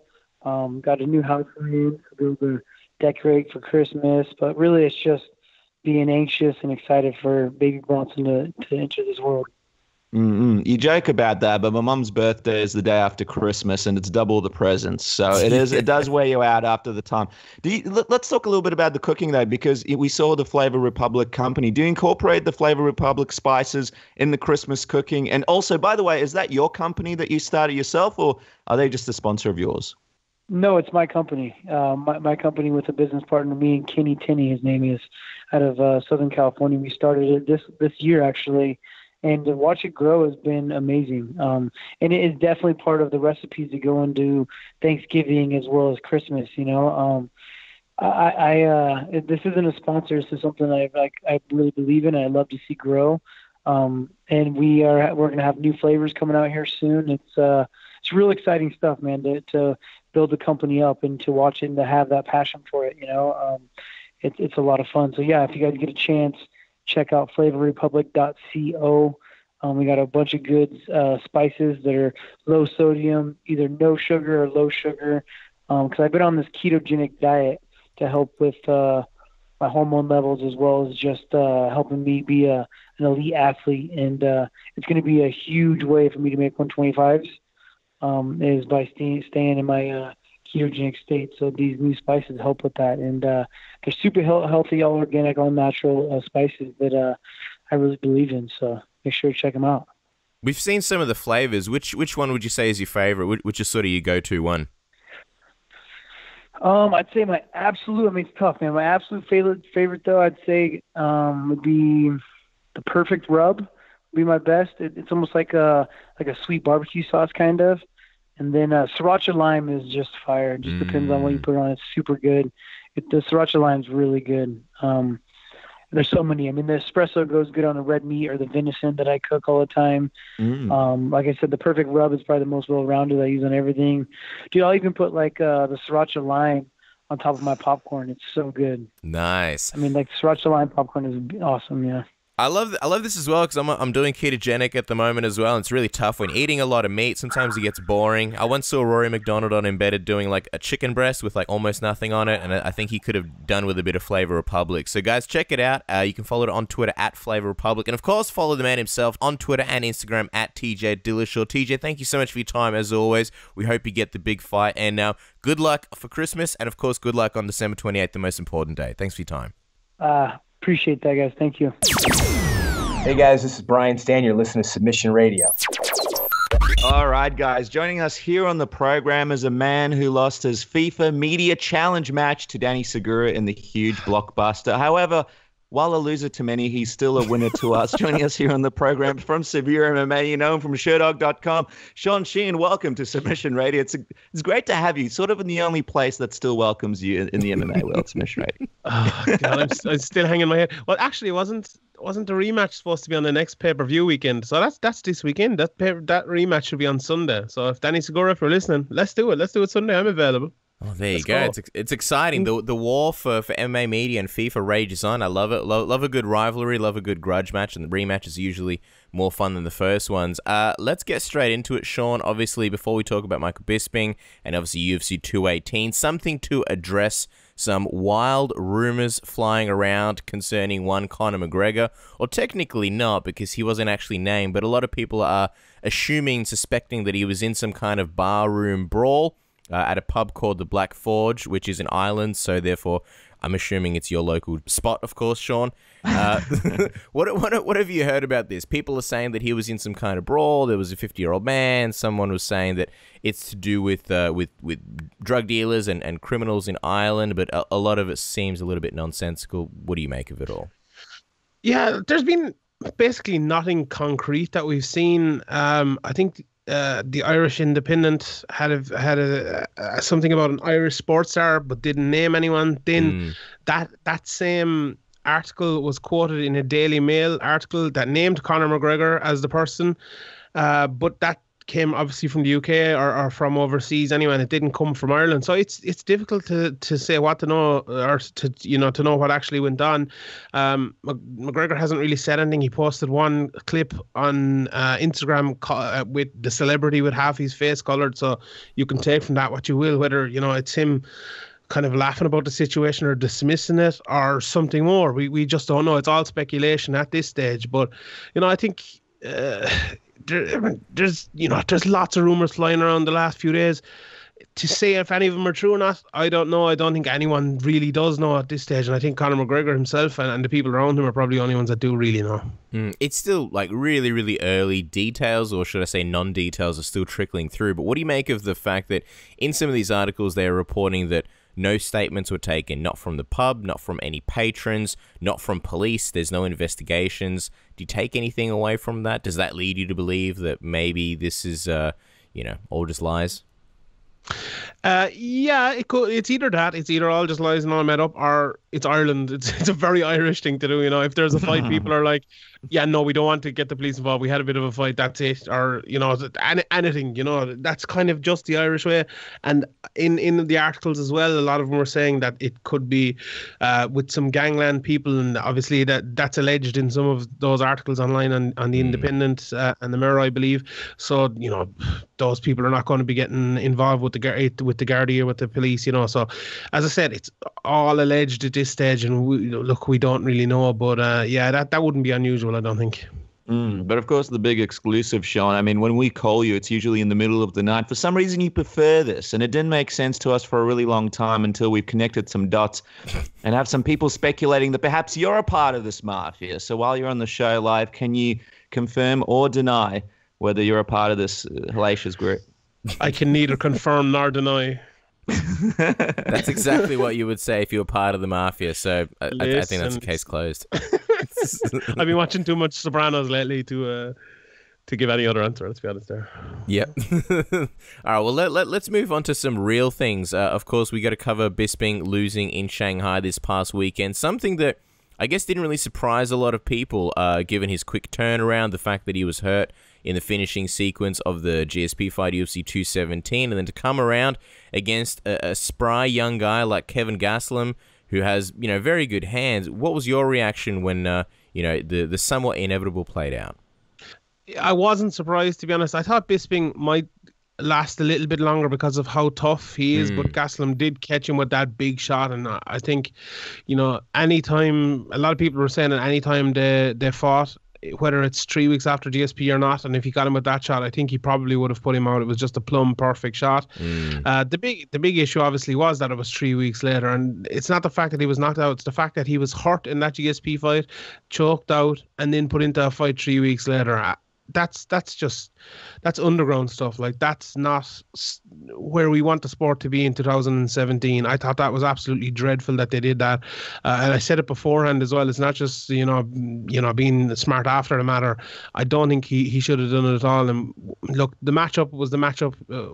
Whether it's on 3 weeks' notice or not, I think he would have favored Gastelum all the time. He just. I think he could have beat Bisping in a number of different ways by coming forward, landing big shots. But the fact that he kind of allowed Bisping to throw his big shots, step back and counter them, he's low hands for the whole fight, just looking for Bisping to come in, and Bisping does that, and he came in and Gastelum countered him and knocked him out. I thought it was very good by Gastelum, but I couldn't call it surprising. And there's a lot of people talking about the fact that, losing so decisively to Gastelum so soon after this GSP fight kind of takes a little bit of the steam away from GSP's return and beating Michael Bisping. Bisping was built up to seem like, one of the more dominant guys in the middleweight division. A lot of people sort of forgot about that Dan Henderson fight and sort of really just kind of focused on that rematch with Luke Rockhold where he won the title. Do you think it takes away any of the, I suppose, prestige or the steam away from GSP's win at UFC 217 over Bisping? I don't think it really does. I think all of the kind of prestige that came from that was coming from 4 years away. Everyone knew coming in that it wasn't the number one middleweight against the number two middleweight. We all knew that, and I don't think Bisping losing makes much difference to that. To be honest, I think a lot of people still see Robert Whittaker as the legit champion. He's some great wins over UL Romero and other guys like that as well over the last while. Where Bisping just from Rockhold on, he beat Dan Henderson and then obviously lost to GSP. It's weird the way that title has gone, and I think GSP, the shine is on GSP because, as I said, came back from 4 years, went up from welterweight to win it, but that'll quickly go if he doesn't defend or if he moves back down and holds on to the title. It'll just be he'll be in a weird kind of Conor McGregor situation without the kind of the fanfare that comes with McGregor Mayweather and stuff like that. But I suppose over the next, I don't think this Bisping loss does anything to it, but I'd say what will come over the next few weeks and months could have an effect on it, but it depends which way it'll go. I agree with you 100%. I think GSP's win is in a category of its own. I think coming back from 4 years and winning a belt in any division is a huge monumental achievement, let alone in one above your natural weight. So I think that stands on its own. But while we're talking about, obviously, Bisping, we spoke to Jason Parillo just before, and he was very non-committal about Bisping's next fight in terms of the opponent, and understandably so, his fighter just got knocked out, a matter of days ago. But here we can have a bit of fun, especially with you, Sean. What do you think as far as who makes sense for Bisping's final fight? It's going to be happening in March. People are talking about maybe Lyoto Machida, who's also coming off a loss and a little bit longer in the tooth. There's obviously this Luke Rockhold fight that Rockhold's been campaigning for a long time. This would be his final chance. There's Yoel Romero. There was a rivalry there for a long time, and he's coming off a loss. Any of those guys float your boat, Sean, or is there someone I'm forgetting? I think there's two that kind of floats my boat. I think Luke Rockhold is one of them, but it'd be in more kind of a pro wrestling kind of way. In your last fight, putting the guy over, and I'm not sure they want to do that if they're bringing him to London or Manchester or wherever it's going to be. And hopefully this fight as well, it isn't within the next 2 months or when is London in January? I think that's a bit too soon. Yeah, I think might be too bad then. March 17th. I think as I saw the other day. I think. Yeah, I think the perfect fight is actually Vitor Belfort in that.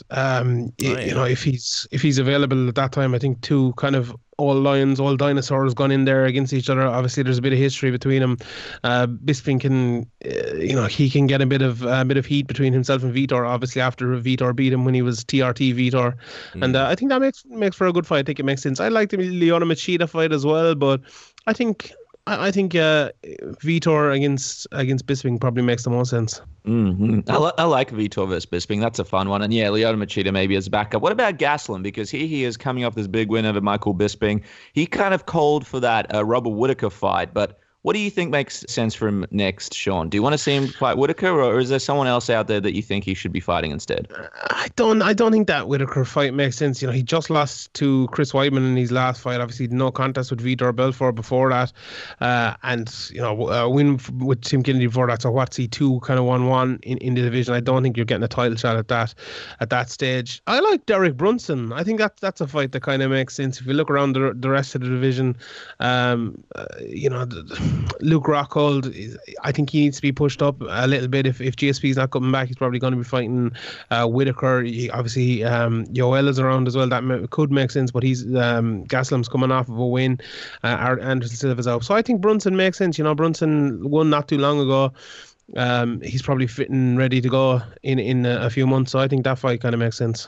And I think, even though it may not fit in terms of rankings and divisional wise, Gastelum versus Robert Whittaker, I do think that's a really fun matchup. Obviously, Gastelum striking versus Robert Whittaker striking. Robert Whittaker's great takedown defense that we saw against El Romero. Gastelum's ability to do really well in scrambles and sort of just absolutely wreck hype trains.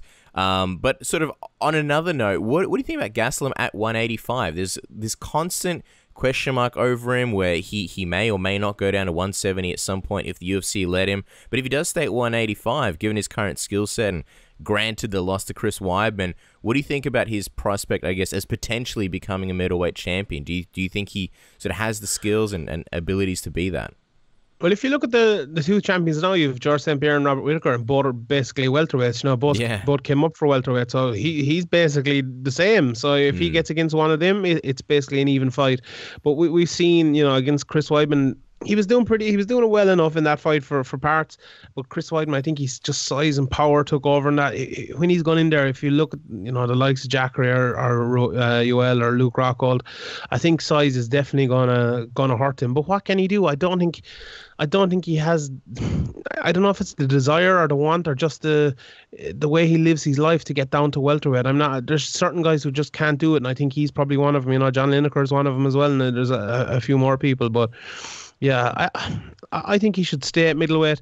Look, if he goes on and maybe loses a few more fights over the next 5 or 6, then go back down or something. But I think now he's coming off of a win over the former champion. I think he needs to ride this wave, get another big fight, and maybe get a title shot in. And he could end up, if he gets one of those former welterweights in a title shot, I think he'd have a good chance, definitely against GSP anyway. Against Whittaker, I'd love to, as you were mentioning, I'd love to see that fight. That's a very good fight. I'd have to watch a bit of tape in it, but I'd probably pick Whittaker. But I think he's a powerful guy. Two similar enough sort of guys, and that'd be a fun fight to see. Mm-hmm. And before we get your thoughts on UFC 218, because there's some fun matchups to talk about, where do you stand on this whole GSP Robert Whittaker thing? I mean, me and Casper have spoken about it many times before. Basically, we don't believe that GSP would come down to Perth and fight Robert Whittaker. If the fight was to happen, it would probably have to happen somewhere in Canada or maybe Las Vegas. But what do you think? Is there a chance that GSP bites the bullet, comes down and does UFC 221 in Perth? Not a snowball's chance in hell that happens. Not a hope. Like Breaking GSP more hearts in Australia. Exactly. GSP is basically the UFC's biggest draw at the moment with McGregor out and with Rousey doesn't look like she's coming back anytime soon. So they'll want that draw in a big market, whether that's in New York or Las Vegas or Los Angeles or somewhere in Canada, where he's very big and where a lot of media can travel pretty easily. I think that's grand. Like, I know you guys do a great job in Australia and stuff, but it's the same sort of thing here with, in Ireland and UK and stuff, although our time difference hinders us as well, but they just don't bring big things like that here. Even if you look at the McGregor-Mayweather thing, World Tour, they didn't bring it to Ireland because they said there isn't enough media in there and things like that. And that's a huge task as well when you're doing this. And with GSP, as you were saying, I doubt he's going to give up home advantage, especially when there's a sellout available in Montreal basically on their doorstep. I think that'd just make more sense. But I don't know if that fight's going to happen at all. I still think the McGregor GSP fight is very, very possible. Whatever way you want, pick a weight, open weight maybe. But I think we could be seeing Luke Rockhold against Robert Whittaker in Australia as a headlining act, possibly.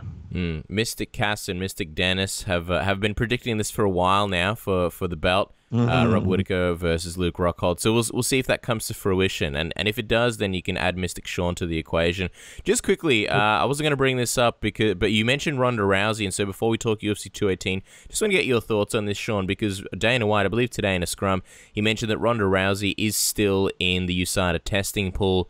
And it sort of got me thinking, why would anybody want to be in the USADA testing pool if they're not planning on fighting? Because, we saw Uriah Hall recently, just blasting USADA for waking him up at 6 in the morning. And from what we've heard, most of the times that they come and knocking, it is around the 6 a.m. mark, and you have to tell them where you are and things like that. The whole thing seems like an ordeal and a pain in the ass. So why would Ronda Rousey want to stay in the USADA testing pool if she had no plans on fighting? Do you take anything away from that? Do you think that leaves the door just slightly ajar for maybe possibly a comeback somewhere down the line, even though Dana White says that he doesn't want her to fight again? I have a sneaky feeling, and this is just a feeling of my own that I came up with. Love it. What's happening this Friday night, lads? What's happening on Friday? Me and Dennis go down to the pub, having a few drinks. Hopefully you're joining us, Sean, right? Are you going to watch the tough finale? We'll watch it. We'll check it out. Yep, of course.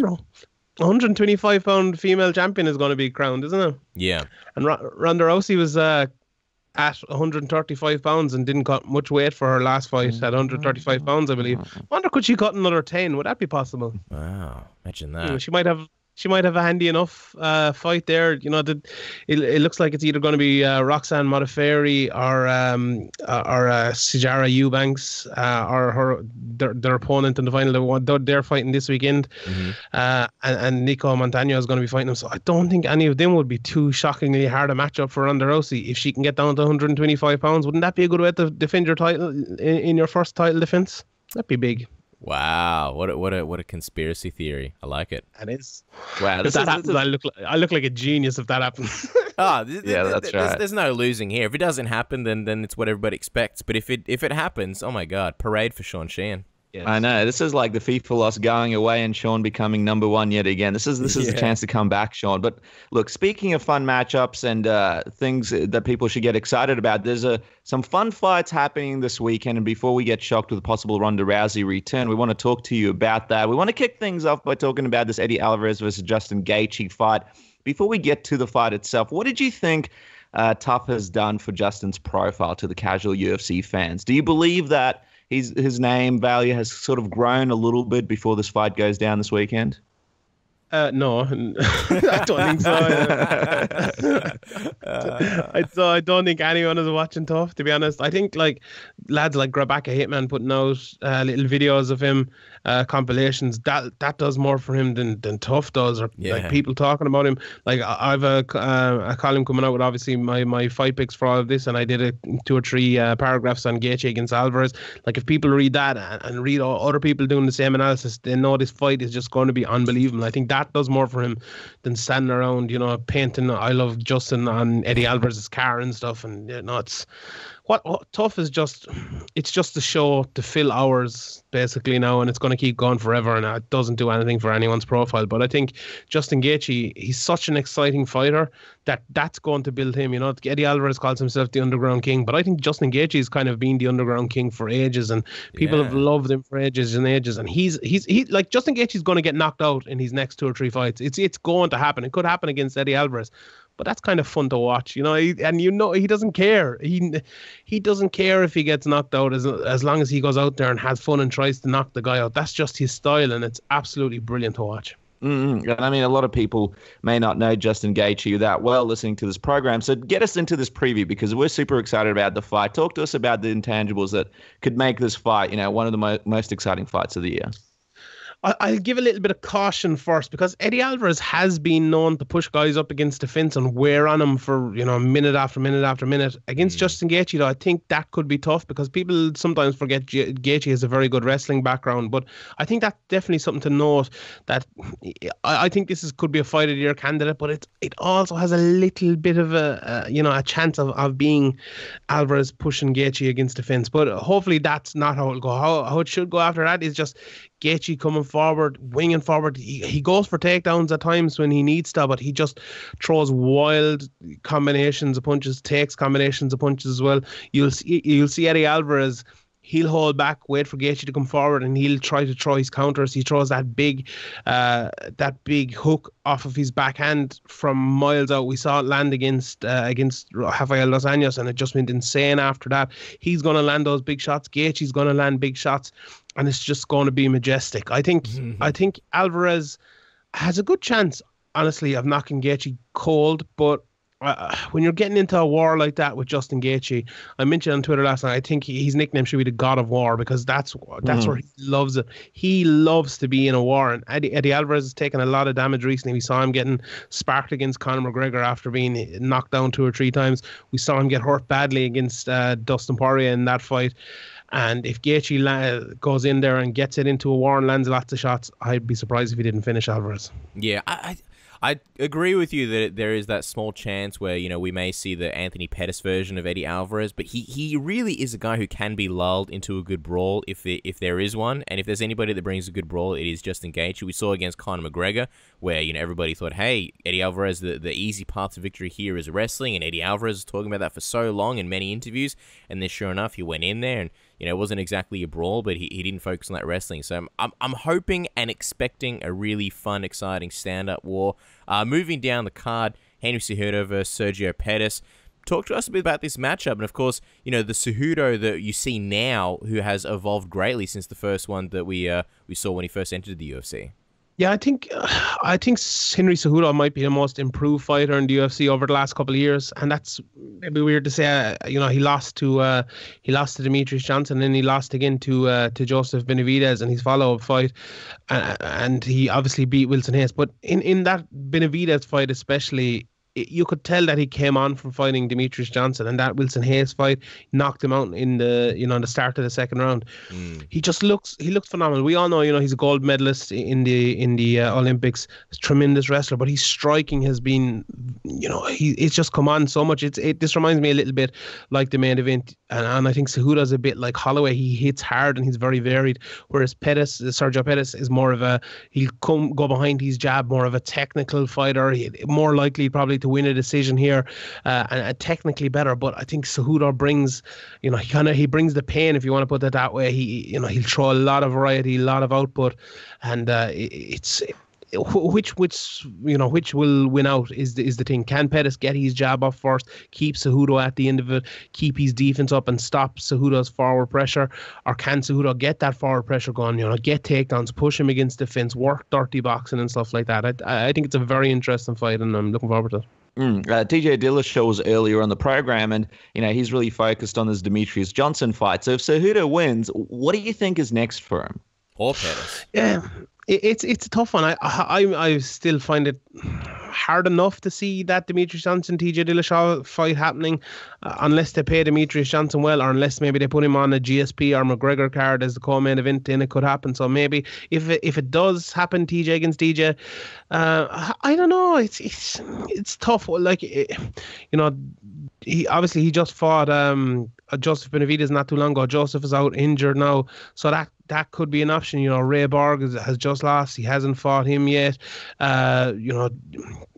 There's a few lads juicy for me. I know he's fought him already and beat him, but when you're going past that, it's tough to see anyone. Brandon Moreno is there as well, but it really is tough to see someone. I actually like the Joseph Benavidez rematch. I think it was such a good fight the first time that it'd make sense again. I believe Joseph is a few months from coming back, and maybe coming back into such a hard fight wouldn't be wise. But if he wants to get into the title contention again, I think another win over Henry Cejudo would do him the world of good. But I think if Pettis wins, I think he'll probably sit out and wait for that title shot.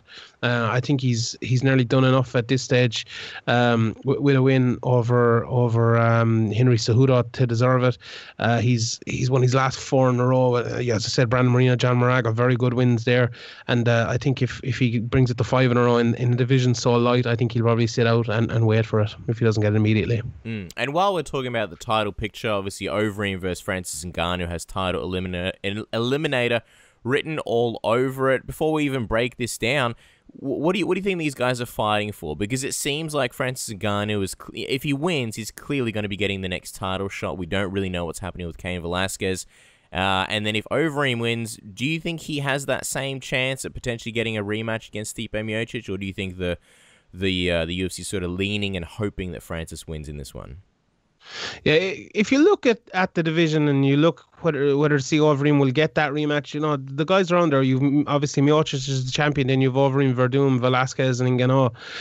Overeem has a win over Verdum, so if he gets another win over Francis on Saturday night and he makes 3 wins in a row, it's hard to give Verdum the shot over Overeem.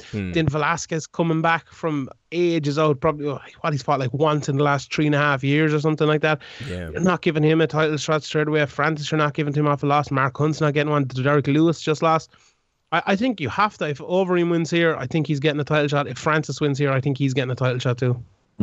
Well, talk to us about this matchup, because Francis has been on fire. He's been a bit of a knockout spree, but Overeem is a fighter that's had a lot of experience, a lot of big wins over big names, and a guy that's sort of recreated his style, and it looks to be super motivated going into this, according to all the hype that he's putting up, all the videos of his training. He looks at this, I suppose, as one of his last chances to get this title shot. How do you see this fight playing out? What do you think is the X factor here?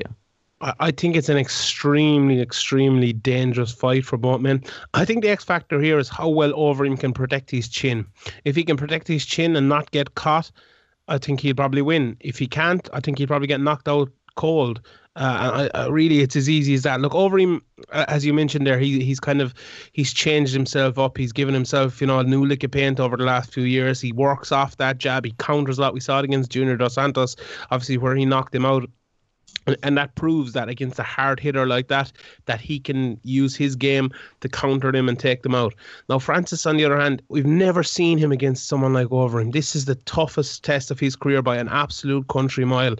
And what he does brilliantly is he uses his athleticism, he uses his power, but he's in against here someone who's close to being as athletic and as powerful as well. I think his speed might be a little bit of a difference here, and obviously the chin as well.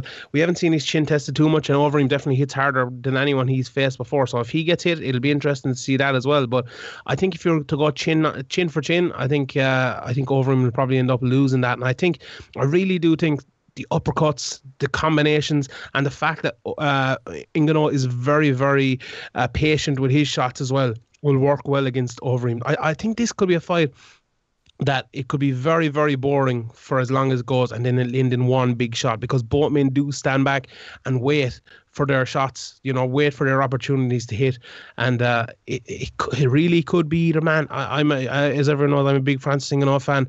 I think he'll win, but I would not be one bit surprised if Overeem wins. I really think this is a 50-50 fight. And are you interested to see if this fight does go the distance, what kind of Ngannou we see in the third round, if this fight makes it that far? Yeah, it's definitely interesting to see it. With big knockout guys like that, in whether it's heavyweight or in any other division, we're always looking forward to seeing them, go a bit longer and see how they do. He's fought into the second round twice in the UFC, and he's 5 fights. And he's looked grand both times, but I think here the difference is that under those big lights in that co-main event against Alistair Overeem, that's another facet of it as well. And if he can go 3 rounds against Alistair Overeem like that and maybe even win a decision, I think that shows maybe even better than an early knockout, that he's ready for the title shot, and he's going to be a tough test for Stipe. Before we let you go, Sean, of course you have to talk about the main event. Max Holloway versus Jose Aldo, the immediate rematch. What were your thoughts when you obviously saw Frankie Edgar was injured? We were pretty devastated, cried for days. But obviously when you look at the replacements, the backup plans, and the UFC coming up with Aldo, what was your reaction to that? Do you think this was sort of the best option out of the few that were? I thought it probably should have been Cub Swanson, but I've no problem with it being Aldo on short notice. I wasn't devastated at all when Frank Edgar was out of it, to be honest. Really? No, not really. Frank Edgar has lost his last 4 title fights in a row. I was kind of asking myself, why is he getting another one so quickly? I want to see some new blood in that division. And I know I said Cub Swanson there on short notice, but I would have liked to seen someone else, someone like a Darren Elkins or a T City or someone. I know there might not be the sexiest names, but those guys have got wins. You need to revitalize that division. McGregor held it up for ages upon ages. Then you 2 interim champions in the space of about a week. Then you Frankie Edgar, after losing 2 title shots, coming back in. Now you've Aldo, which is kind of bad as well, although it's a very, very good fight. But the division is just held up. I want that division moving forward. I really hope Frankie Edgar doesn't get the next title shot as well. I hope it's someone else. I hope it's someone new. Give it to Brian Ortega or Darren Elkins or someone like that. I want to see new blood into that division. That's what I want to see. Oof, I just saw shades of heel Sheehan come out and got me very excited. But what about this though? The fact that Frankie Edgar hasn't lost to anyone but Jose Aldo for the last 1,000, 2,000 years, and so if Aldo's not champion, you kind of think, all right, well, if he's beaten everybody else, surely you can give. I know people have this sort of Frankie Edgar, Urijah Faber connection where but they've lost all their title fights, but yeah, they in this case, Frankie Edgar's only lost to Aldo. Do you think that gives him sort of credibility to have that title shot next? It does, but I think I don't want to see Frank Edgar in a Joseph Benavidez situation where he never fights for the title again. I think Joseph should have gotten a shot earlier. I just want to see a bit of new blood. I really want to see those other guys getting a chance. Even one of them, give T City a chance or give Elkins a chance or someone. I want to see that in that division. I just don't keep going back to Edgar and Aldo all the time. It just. It hurts that division, I think, and it's a division that needs help. But that's about the division itself. But about the fights, I think Jose Aldo and Max Holloway are the 2 best 145 pounders in the world fighting there. Obviously McGregor's not fighting there at the moment. I really do think that. Is Edgar the third? Yeah, he probably is the 3rd best. And that'd be a great fight as well if he fought Max Holloway. But yeah, look, I love all these fights, and when I sit down to watch them, I love them. But I think for the sake of the division, I'd like to see new blood. All right, well, let's talk about this matchup because Holloway did well in his first fight, beat Aldo. How do you see this rematch going, and how much of an impact do you think Aldo losing this fight will have on his game plan going back in against Holloway this weekend? I think it's a very interesting fight. After going back and watching the first fight, Aldo won most of that fight until he got hurt and knocked down and then finished with ground and pound. I thought Holloway looked a bit tentative. He looked to be waiting for Aldo. Aldo was winning the jabbing battle, which I talked about before that fight, and I thought that was a huge thing going into the fight, and he definitely won it. Max, he looked like a deer in the headlights a little bit. He wasn't going in switching stances like he does. He wasn't doing what makes him great, and he still won. So that's if you're looking at it from his point of view, it can really only get better for him, I think, in this fight. I think Holloway can up the pace. He can start switching those stances. He can push Aldo back earlier and win this fight easier. But I think Aldo also can do a lot of different things. Like, he can win the jabbing battle as well. He can keep Holloway at the end of his jab like he did it. He did it once already. He can do it again. But the win here, I really think he needs to hurt Holloway.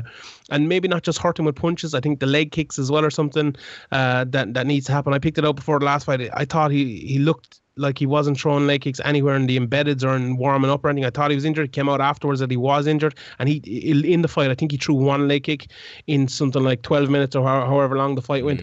I think if he can throw them this time, hurt Holloway with them, get him guessing, stop him from switching stances, kick the inside and outside of his legs, I think that could be huge as well. This is a really different dynamic to the first fight because both men can fight so differently, I think. But I do think Holloway can fight more differently than he did in the first fight. I thought Aldo fought almost as well as he could. I think he'll need to change a bit going into this fight to change up his game that he usually fights going into this fight. But I think Holloway, if he just fights to the best of his ability, I think he'll win easier this time. And look, me personally, I'm really excited for this fight, even though this is the plan B, this is the replacement fight. Like you mentioned, Aldo was winning a really good part of that fight before Holloway beat him. So there's a lot of X factors, as you pointed out.